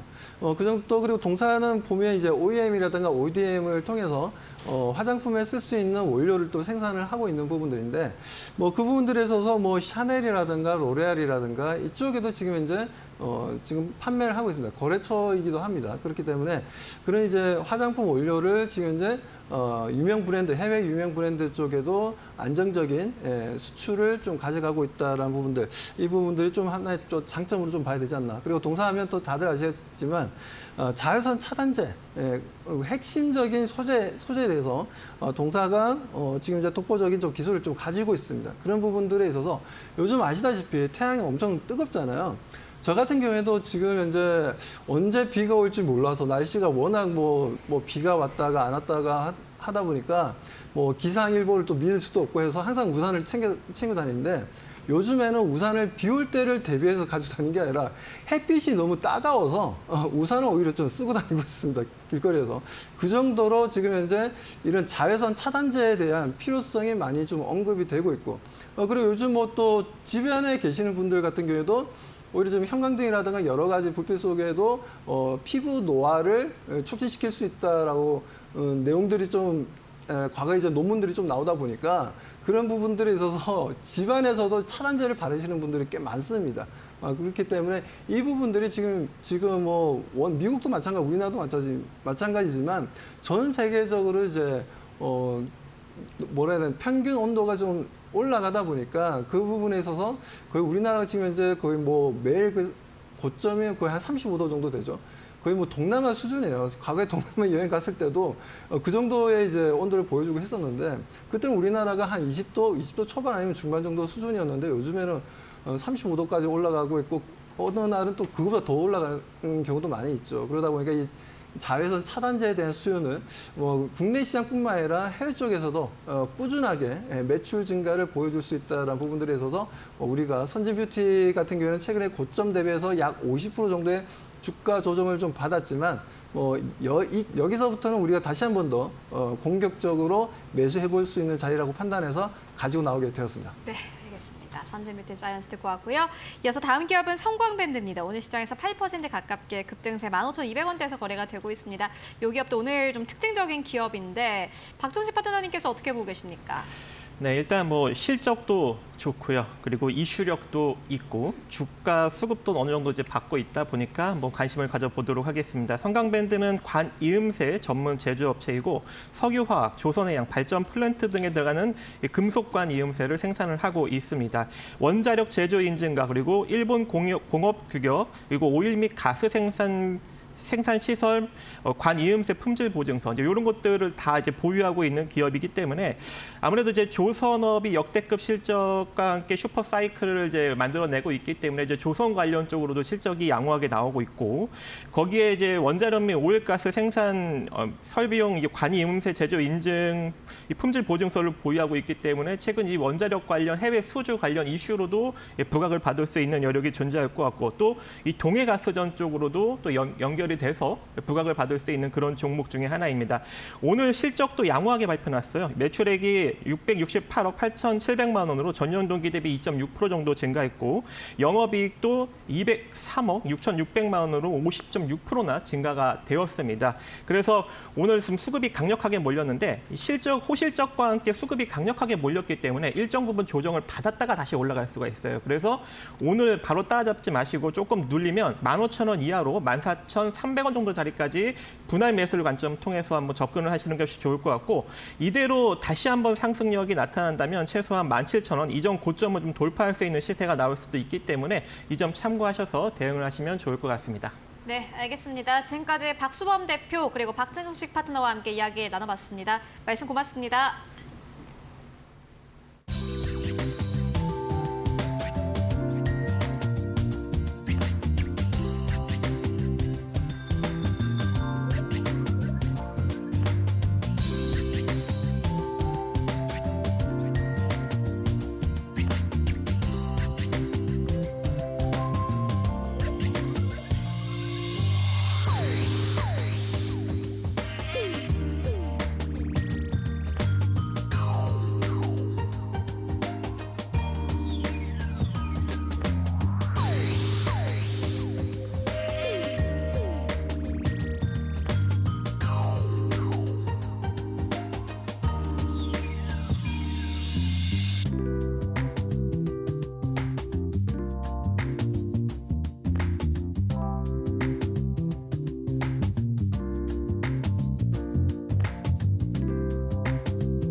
네, 마감 전략 세워보고 가도록 하겠습니다. 오늘은 SK증권 이천지점의 서영훈 차장 연결해 보도록 하겠습니다. 네, 안녕하십니까? 네, 안녕하세요. 네, 오늘 시장의 마감 상황은 어떻게 보고 계십니까? 네, 오늘 미국 증시의 영향으로 인해서 상승 마감하는 모습들을 좀 보이긴 했습니다만 외국인들의 수급들을 살펴보시면 현물과 선물 쪽에서 매수세가 강하게 들어오지 못하고 오히려 좀 매도로 마감한 모습들을 좀 보면 다소 좀 아쉬운 부분이 아닌가라는 생각을 하고 있고요. 오히려 지금 다음 주에 있을 굵직한 이슈들이 좀 앞두고 있는 상황이기 때문에 시장은 좀 반등은 했으나 지금 자리에서 정고점을 향해 가기보다는 당분간 좀 변동성 장세가 여전히 좀 높을 수 있다라는 점들을 좀 반영하는 모습이라고 좀 판단을 하고 있고요. 특히나 빅스 지수 역시 여전히 높다라는 점에서는 제한적인 흐름이라고 좀 볼 수 있겠습니다. 반면에 최근 에코프로 이동채 회장의 특별 사면 관련 발표가 좀 나오면서 2차 전지주가 좀 강세를 보였고 그로 인해서 좀 코스닥 지수가 오늘 좀 강세를 보였다라는 것이 특징적인 흐름이지 않을까라고 생각하고 있습니다. 네, 그렇다면은 오늘 시장에서 보시고 계신 기업 있으실까요? 네, 일단은 하반기 전망에 대한 기대감이 높은 종목들을 좀 보시는 게 좋을 것 같은데요. 실리콘2 보고 있습니다. 실리콘2는 화장품 관련된 종목으로 좀 편입이 되어 있는 종목인데, 화장품 직접적인 생산 관련된 종목이라기보다도 K뷰티 플랫폼과 이커머스 판매를 함으로써 국내 화장품에 대한 판매를 담당하고 있는 기업이라고 볼 수 있을 텐데 상당히 좀 ROE가 높습니다. 그만큼 지금 현재 유통업체임에도 불구하고 마진이 높다라는 것을 좀 반증해 주는 흐름인 만큼 하반기 실적에 대한 기대감이 높고 그다음에 매출 대비 영업이익이 상당히 높다라는 점을 감안해 본다라면 최근 상승세가 나왔음에도 불구하고 여전히 좀 저평가 국면이 아닐까라는 생각을 하고 있는 상황이고요. 기관성 매수세가 상당히 좀 강하다라는 점을 감안해 보면 최근 좀 변동성이 좀 심한 장세 속에서 그래도 좀 관심 있게 살펴볼 수 있고 좀 안정적으로 좀 볼 수 있는 종목이 아닐까라고 예상을 하고 있습니다. 네, 실리콘2에 대한 긍정적인 투자 의견 전해주셨습니다. 오늘도 말씀 고맙습니다. 네, 감사합니다. 마감의 기술로 들어가겠습니다. 이데일리온 곽유정 파트너 오늘도 함께합니다. 안녕하세요. 네, 안녕하세요. 시장이 그래도 반등을 해주고 있는데 오늘 시장 어떻게 보셨습니까? 네, 금요일장 그래도 선방했다라고는 보여지거든요. 전일집 미증시 같은 경우에도 상승 마감을 했었기 때문에 우리 국내 증시 역시도 일단은 반등세로 마감이 지금 되는 모습이긴 합니다. 전일제 미국에서는 실업수당 청구 건수가 23만 3천 건으로 전주 대비해서 17,000건 정도 지금 감소하게 되면서 예상치를 하회했다라는 이야기가 나왔는데요. 최근 1년의 최대 하락폭이기 때문에 노동시장의 연착륙 가능성이 커졌다라는 평가를 받고 있긴 합니다. 이처럼 지금 시장에서는 이렇게 한 가지의 경제 지표가 나올 때마다 계속해서 좀 출렁이는 분위기를 만들어 나가고 있기 때문에 사실 다음 주 CPI 결과가 굉장히 중요하다라는 점에서 아직까지 우리가 좀 체크해봐야 되는 경제 지표가 많이 남아있다라는 점 우리 시청자분들도 인지를 하고 가셔야 되는 부분이라고 보여지고요. 참고로 이제 경제 위기였었던 2008년도 금융위기 때는 증시가 빠지고 나서 3, 4거래일 정도 반등 후에 추가적인 하락세가 나온 경우들도 있었습니다. 최근에 동학개미 운동, 2차 동학개미 운동이 시장에서 또 다시 붐이 일어나고 있는 분위기이긴 한데요. V자로 시장이 반등하면 좋겠지만 그럼에도 불구하고 돌다리는 여전히 좀 두들겨보고 건너야 되는 시기이지 않나라고 보고 있기 때문에 아직까지는 시장에서도 수급이 강하게 많이 들어오기보다는 눈치 보면서 반등 중에 있는 종목들도 있고 아직 테마 장세 위주로 좀 흘러가는 장세이거든요. 이 점 유의하시면서 장대응해 나가는 게 중요한 시기라고 보고 있습니다. 네, 아직은 좀 테마성 장세가 짙게 나타나고 있기 때문에 주의할 부분도 많다라고 정리해 보겠습니다. 코스피 장중에 2,603선까지 오르기도 했었는데요. 조금 내려와서 2,589선에서 마감 준비하고 있습니다. 그래도 전일 대비 1.3%대 오름세. 그리고 코스닥도 2.65% 올라주면서 765포인트에서 마감을 기다리고 있습니다. 수급 상황 좀 보겠습니다. 코스피에서 그래도 기관이 순매수 전환을 해줬습니다. 388억 원의 매수 우위가 확인되고 있고요. 외국인은 여전히 팔차세입니다. 598억 원이 빠져나가고 있습니다. 네, 이렇게 해서 우리 시장 마감해 보겠습니다.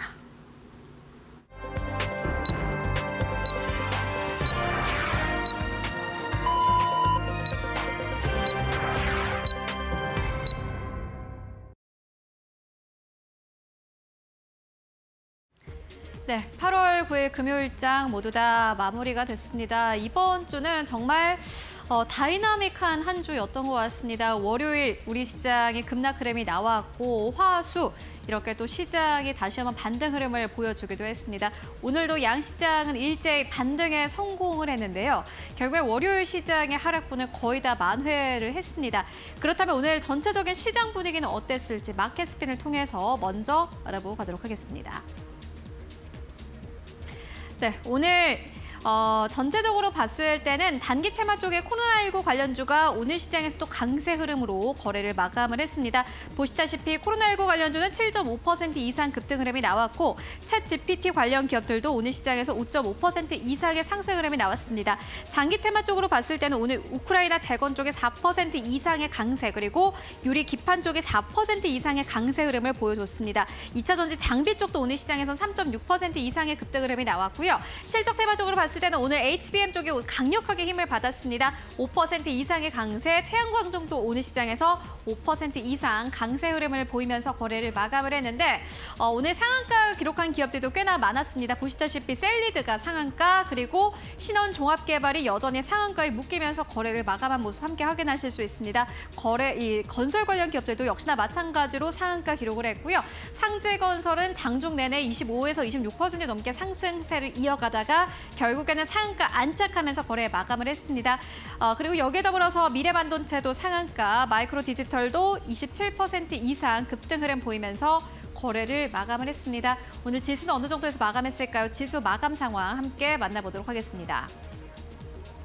네, 오늘 양시장이 일제히 강세 흐름 보이면서 거래 마감했는데 보시다시피 코스피는 1% 넘게 상승세, 코스닥은 2.5% 넘게 상승하면서 거래 마감했습니다. 코스피의 경우에는 2,588선까지 올라가면서 31포인트 이상 올려냈고요. 코스닥 지수도 전장 대비해서 19포인트 이상 올려내면서 764선에서 거래 마감했습니다. 시가총액 1위권부터 5위권까지 함께 만나보시죠. 네, 오늘 1위권부터 5위권까지 삼성 바이오로직스가 나홀로 하락하면서 거래 마감했습니다. 이번 주 그래도 탄탄하게 주가를 잘 올려 쌓았던 삼성 바이오로직스는 오늘 시장에서는 약간의 조정 흐름이 보여졌고요. 삼성전자, SK하이닉스는 나란히 상승 흐름을 보였습니다. 다만 SK하이닉스 쪽으로 조금 더 강력한 상승 탄력을 보여줬습니다. SK하이닉스 5% 가깝게 상승하면서 오늘 시장에서 최근에 무너졌던 17만 원 선을 다시 한번 회복하면서 종가도 역시나 마찬가지로 17만 원 선 위에서 거래를 마감한 모습 함께 확인할 수 있고요. LG엔솔, 강보합권, 현대차가 오늘 시장에서 강했습니다. 2.7% 넘게 상승하면서 24만 3천 원대에서 거래 마감한 모습 함께 확인하실 수 있습니다. 6위권부터 10위권까지를 함께 만나보시죠. 네, 6위권부터 10위권까지 포스코홀딩스가 2% 이상의 강세 흐름 보이면서 거래 마감했습니다. 오늘 시장에서 31만 원대에서 32만 원대까지 진입되면서 거래 마감했고요. 우선주가 오늘 시장에서 1% 가깝게 상승세, 셀트용, 강보합권, 기아도 0.3% 강보합에서 거래 마감했습니다. KB금융이 0.36% 약보합에서 거래 마감했는데 11위권부터 15위권까지 흐름도 함께 만나보시죠. 네이버가 실적을 발표를 했죠. 오늘 시장에서 0.6% 상승 흐름으로 거래 마감했고 이외에 삼성물산, 삼성SDI, LG화학까지 일제 강세 흐름 보이면서 거래 마감했습니다. 이어서 코스닥 1위권부터 5위권까지 흐름 함께 만나보시죠. 네, 코스닥 1위권부터 5위권까지 에코프로 BM이 오늘 시장에서 7.6% 넘게 상승 흐름을 보이면서 거래를 마감을 했습니다. 특히나 에코프로와 이 에코프로 BM 같은 경우에는 오늘 시장에서 아주 강력하게 탄력을 받았는데 에코프로의 전 회장인 이동채 전 회장이 특별 사면으로 나올 수 있다라는 이야기가 나오면서 오늘 시장에서 강력하게 탄력을 받았고요. 그리고 여기에 더불어서 알테오젠도 1.68%, HLB 3.2% 넘게 상승 흐름 보이면서 거래 마감했습니다. 6위권부터 10위권까지를 함께 만나보시죠. 엔캠도 오늘 시장에서 5% 이상 강세 흐름 보여주면서 시가총액 6위권까지 진입을 했고요. 셀트리온제약이 강보합권, 휴젤 1% 가깝게 상승세, 클래시스도 오늘 시장에서 1.4% 이상 상승 흐름 보였습니다만은 리가켄바이오가 오늘 시장에서 다시 한번 하락 흐름 보였습니다. 1.2% 넘게 하락하면서 88,700원대에서 종가 형성했습니다. 지금까지 마감 상황 함께 살펴보고 왔습니다. 네, 이번 주 정말 변동성이 어마무시한 한 주였습니다. 이번 주 마무리해보고 다음 주 전략 세워보도록 하겠습니다. 파트너님, 그래도 코스피 2,600으로 다가가는 모습이네요. 네, 근데 시장에서 여전히 이제 금리 인하에 대한 목소리는 남아 있는 것 같습니다. 경기 침체에 대한 분위기는 완화가 됐다고 하지만 네. 우리나라 지금 시장에서도 마찬가지거든요. KDI라고 해서 국책연구기관인 한국개발연구원, 그러니까 줄여서 KDI인데요. 이쪽에서 나온 이제 보고서를 보니까 우리나라 올해 경제 성장률 전망치가 지금 3개월 만에 0.1%포인트 낮춘 2.5%로 지금 전망이 됐다고 합니다. 내용들을 살펴보니 대외적인 지금 악재도 굉장히 많아서 우리나라 역시도 이런 경기 침체 가능성 피해갈 수 없다라는 이야기가 있었고요. 네. 또한 지금 중동 너무 지금 정세가 안 좋다 보니까 국제 유가가 급등하는 경우에는 물가 역시 또 올라갈 수 있기 때문에 경기 하방에 대한 압박을 받을 수 있다는 내용이었습니다. 그리고 이제 중국도 마찬가지로 중국의 건설업체의 부실이 또 우리나라까지도 여파가 미칠 수가 있기 때문에 이런 이제 부분들이 지금 산재하다 보니까 지금 정부나 여당 쪽에서는 조기 이제 금리 인하를 하자라는 지금 주장도 현재 잇따르고 있는 중이기도 하거든요. 물론 이제 7월 달에는 금통위 쪽에서 기준금리 인하 검토를 공식화했었고 여전히 지금 신중한 입장을 내비치고 있는 중입니다. 연준과 지금 스탠스를 이제 비슷하게 하겠다라는 건데요. 일단은 8월 달 금통위 쪽에서는 기준금리를 동결을 했고 9월 금리 인하 결정이 나고 나서 10월부터 진행할 거라고 지금 전망들이 굉장히 많고 있는데 이런 이제 7월 달 금리 인하를 해야 됐다라는 연준의 실기론까지 불거지면서 우리나라라도 지금 선제적으로 금리 인하를 먼저 나서야 되는 거 아니냐라는 지금 주장들이 나오고 있습니다. 근데 만약에 이제 금리 인하를 하게 됐을 때 지금 부동산 시장도 겨우 좀 잡혀가는 중에 지금 반등이 나오고 있어서 이 물가와 주택 시장을 좀 생각을 한다면은 지금 좀 신중해야 될 때가 아닌가라고 보여지고요. 네. 또 금리 인하가 지금 시장에서 마치 만병통치약처럼 이야기가 나오고 있는데 만병통치약은 아닙니다. 실제로 지금 미국에서 6번 정도 기준금리를 내린 적이 있었는데요. 뭔가 특별한 사건들, 그러니까 닷컴 버블이나 금융위기, 코로나 때 이럴 때 이제 증시 하락이 금리 인하를 했음에도 나왔었고 반등까지 시간이 오래 걸리기도 했었습니다. 다만 경기 침체가 오기 전에 선제적으로 금리 인하를 했을 때는 당연히 이제 효과가 있다고 볼 수가 있을 것 같은데요. 95년도 그린스펀 시나리오가 대표적이라고 합니다. 앨런 그린스펀 전 페드 의장이 미국의 인플레이션이 둔화하고 성장세도 주춤해지자 선제적으로 금리 인하를 단행했었는데 당시 경기는 연착륙하는 데 성공한 사례가 있고요. 또한 이제 95년도 7월 그렇게 기준금리를 내린 이후에 S&P 500 지수가 그에 어느 정도 올라갔냐면요. 약 35% 정도 지수 상승이 나왔었다고 하고요. 2년 9개월 동안 101% 정도 상승세가 나왔다고 합니다. 그리고 이제 1998년도에도 연준 쪽에서 선제적으로 금리 인하를 단행하면서 경기 방어에 성공하기도 했죠.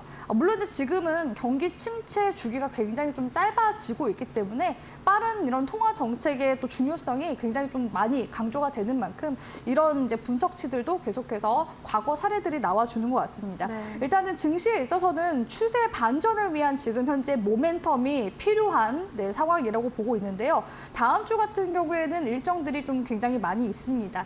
12일에는 MSCI 분기 리뷰가 있고요. 또한 12일에서 13일 티샤베아브 제가 중동 디데이가 이때라고 제가 말씀을 드렸었는데 전쟁이 확전으로 번지는지 한번 봐야 될 것 같고요. 네. 또한 이제 14일에는 CPI 결과 발표도 있습니다.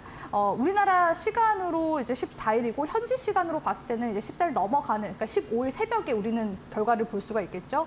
그리고 이제 가자 협상 관련해서도 지금 현재 재협상을 하고 있는데 그 재협상일이 그 다음 날인 15일이라는 점까지 고려해 봤을 때 다음 주 이슈가 굉장히 많은 시기인 만큼 슈퍼 위크로 우리 시청자분들이 관련 모멘텀 보시는 게 좋을 것 같고요. 참고로 다음 주 목요일에는 우리나라가 8.15 광복절로 인해서 휴장을 또 하게 됩니다. 보통 휴장이 있으면 전후로 해서 시장이 좀 지지부진하게 가는 경우들도 있거든요. 그러니까 수급 부진에 대한 부분들까지도 사실 좀 고려를 해봐야 되는 부분이라고 보고 있기 때문에 이런 이제 일정들 우리 시청자분들도 잘 파악하면서 시장 전략 세우실 때 참고해 나가셨으면 좋겠습니다.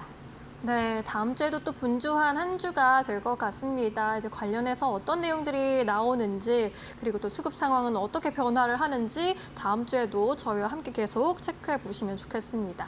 다음 주 이제 월요일 바라보면서 어떤 종목 공략해야 할까 고민하시는 분들도 있을 것 같아요. 시초가 공략주도 하나 짚어주시죠.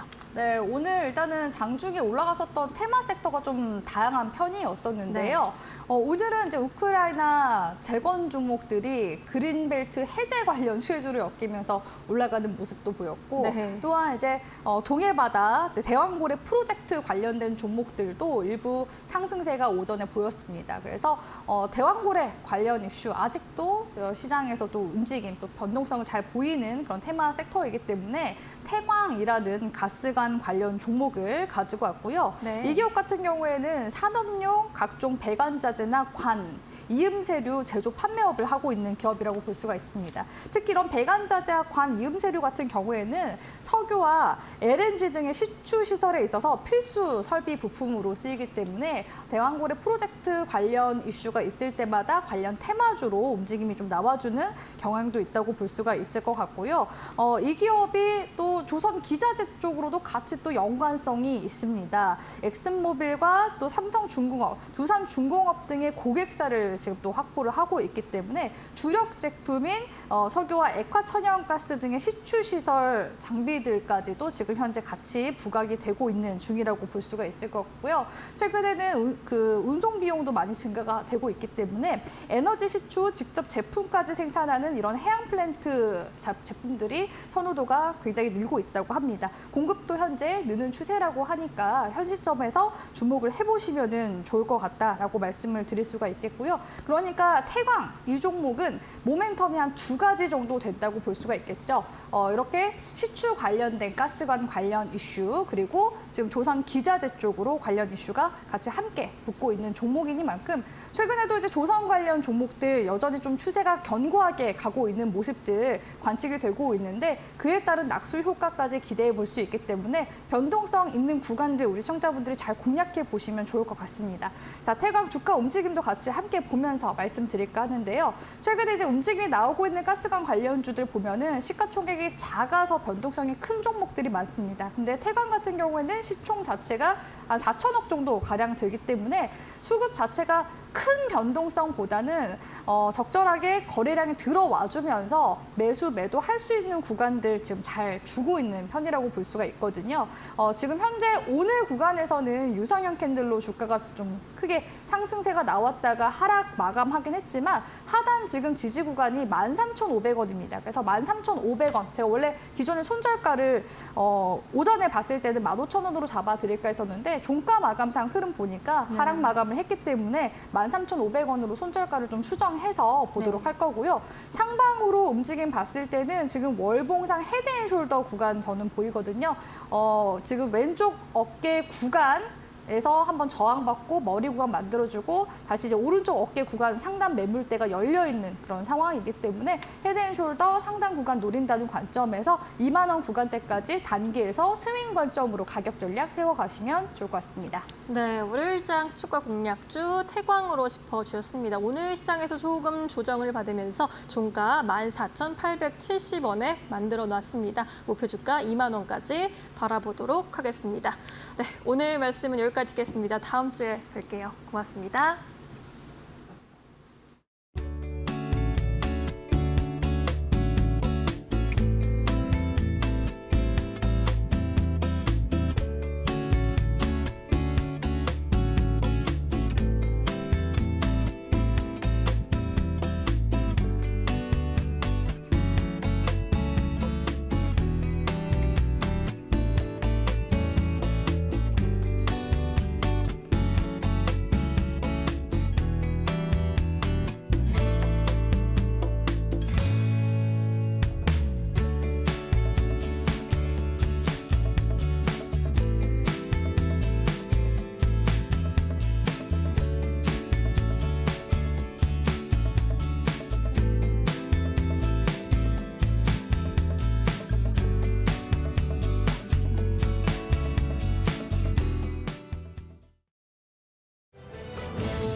계속해서 이데일리 TV 뉴스 전해드립니다. 외국인 투자자들이 지난달 한국 주식과 채권을 약 3조 원 순매수한 것으로 나타났습니다. 한국은행은 7월 중 외국인 증권 투자 자금이 22억 4천만 달러 순유입됐다고 오늘 밝혔습니다. 지난달 말 원달러 환율을 기준으로 약 3조 834억 원 규모입니다. 증권 종류별로는 외국인의 주식 투자 자금 순유입액이 18억 6천만 달러로 집계됐습니다. 채권 투자 자금은 시장 금리 하락에 따른 일부 투자자 차익 실현 매도에도 중장기 채권 투자 수요가 지속되면서 3억 8천만 달러 순유입을 기록했습니다. 올해 상반기 중국을 제외한 글로벌 전기차용 배터리 시장에서 한국 배터리 3사 점유율이 지난해 같은 기간보다 줄어든 것으로 나타났습니다. 시장 조사업체 S&E 리서치에 따르면 올해 1월부터 6월 중국을 제외한 글로벌 전기차용 배터리 사용량은 약 165.3기가와트시로 작년 동기 대비 13.1% 성장했습니다. 반면 국내 3사 점유율은 같은 기간 1.8%포인트 하락한 46.8%를 기록했습니다. 업체별 순위는 LG 에너지솔루션이 전년 대비 6.9% 성장하며 2위를 유지했고 SK온은 6.2% 늘어 3위에 올랐습니다. 중국 CATL은 두 자릿수 성장률을 기록하며 1위에 올랐습니다. 네이버가 올해 2분기 매출액 2조 6,105억 원, 영업이익 4,727억 원을 기록했다고 공시했습니다. 이는 지난해 같은 기간과 비교해 각각 8.4%, 26.8% 증가한 수치로 분기 기준 역대 최대 수준 실적입니다. 주요 사업 부분의 고른 성장과 클라우드 매출이 증가한 영향입니다. 최수연 네이버 대표는 하반기에도 AI와 데이터를 활용해 플랫폼 역량 강화를 가속하겠다고 말했습니다. 최 대표는 이어 라인야후 최대 주주 유지 여부와 관련한 질문에 현재로서는 최대 주주 지위를 변동하거나 라인에 대한 통제를 축소할지에 대한 전략적 검토는 하지 않고 있다고 답했습니다. 크리에이터 미디어 확장을 도모하는 크리에이터 미디어 산업대전이 인천 송도에서 개최됐습니다. 과학기술정보통신부와 인천광역시가 공동 주최하는 이번 행사는 올해 6회째를 맞습니다. 올해는 게임 대전, 크리에이터 팬미팅, 라이브 커머스 등 다양한 프로그램이 마련됐습니다. 행사 첫날인 오늘은 개막식을 진행했습니다. 수니엔티, 샌드박스 등 국내 대표 MCN사에 소속된 유명 크리에이터들도 참여했습니다. 행사는 내일까지 인천 송도 컨벤시아에서 열립니다. 지금까지 이데일리 TV 뉴스 전해드렸습니다.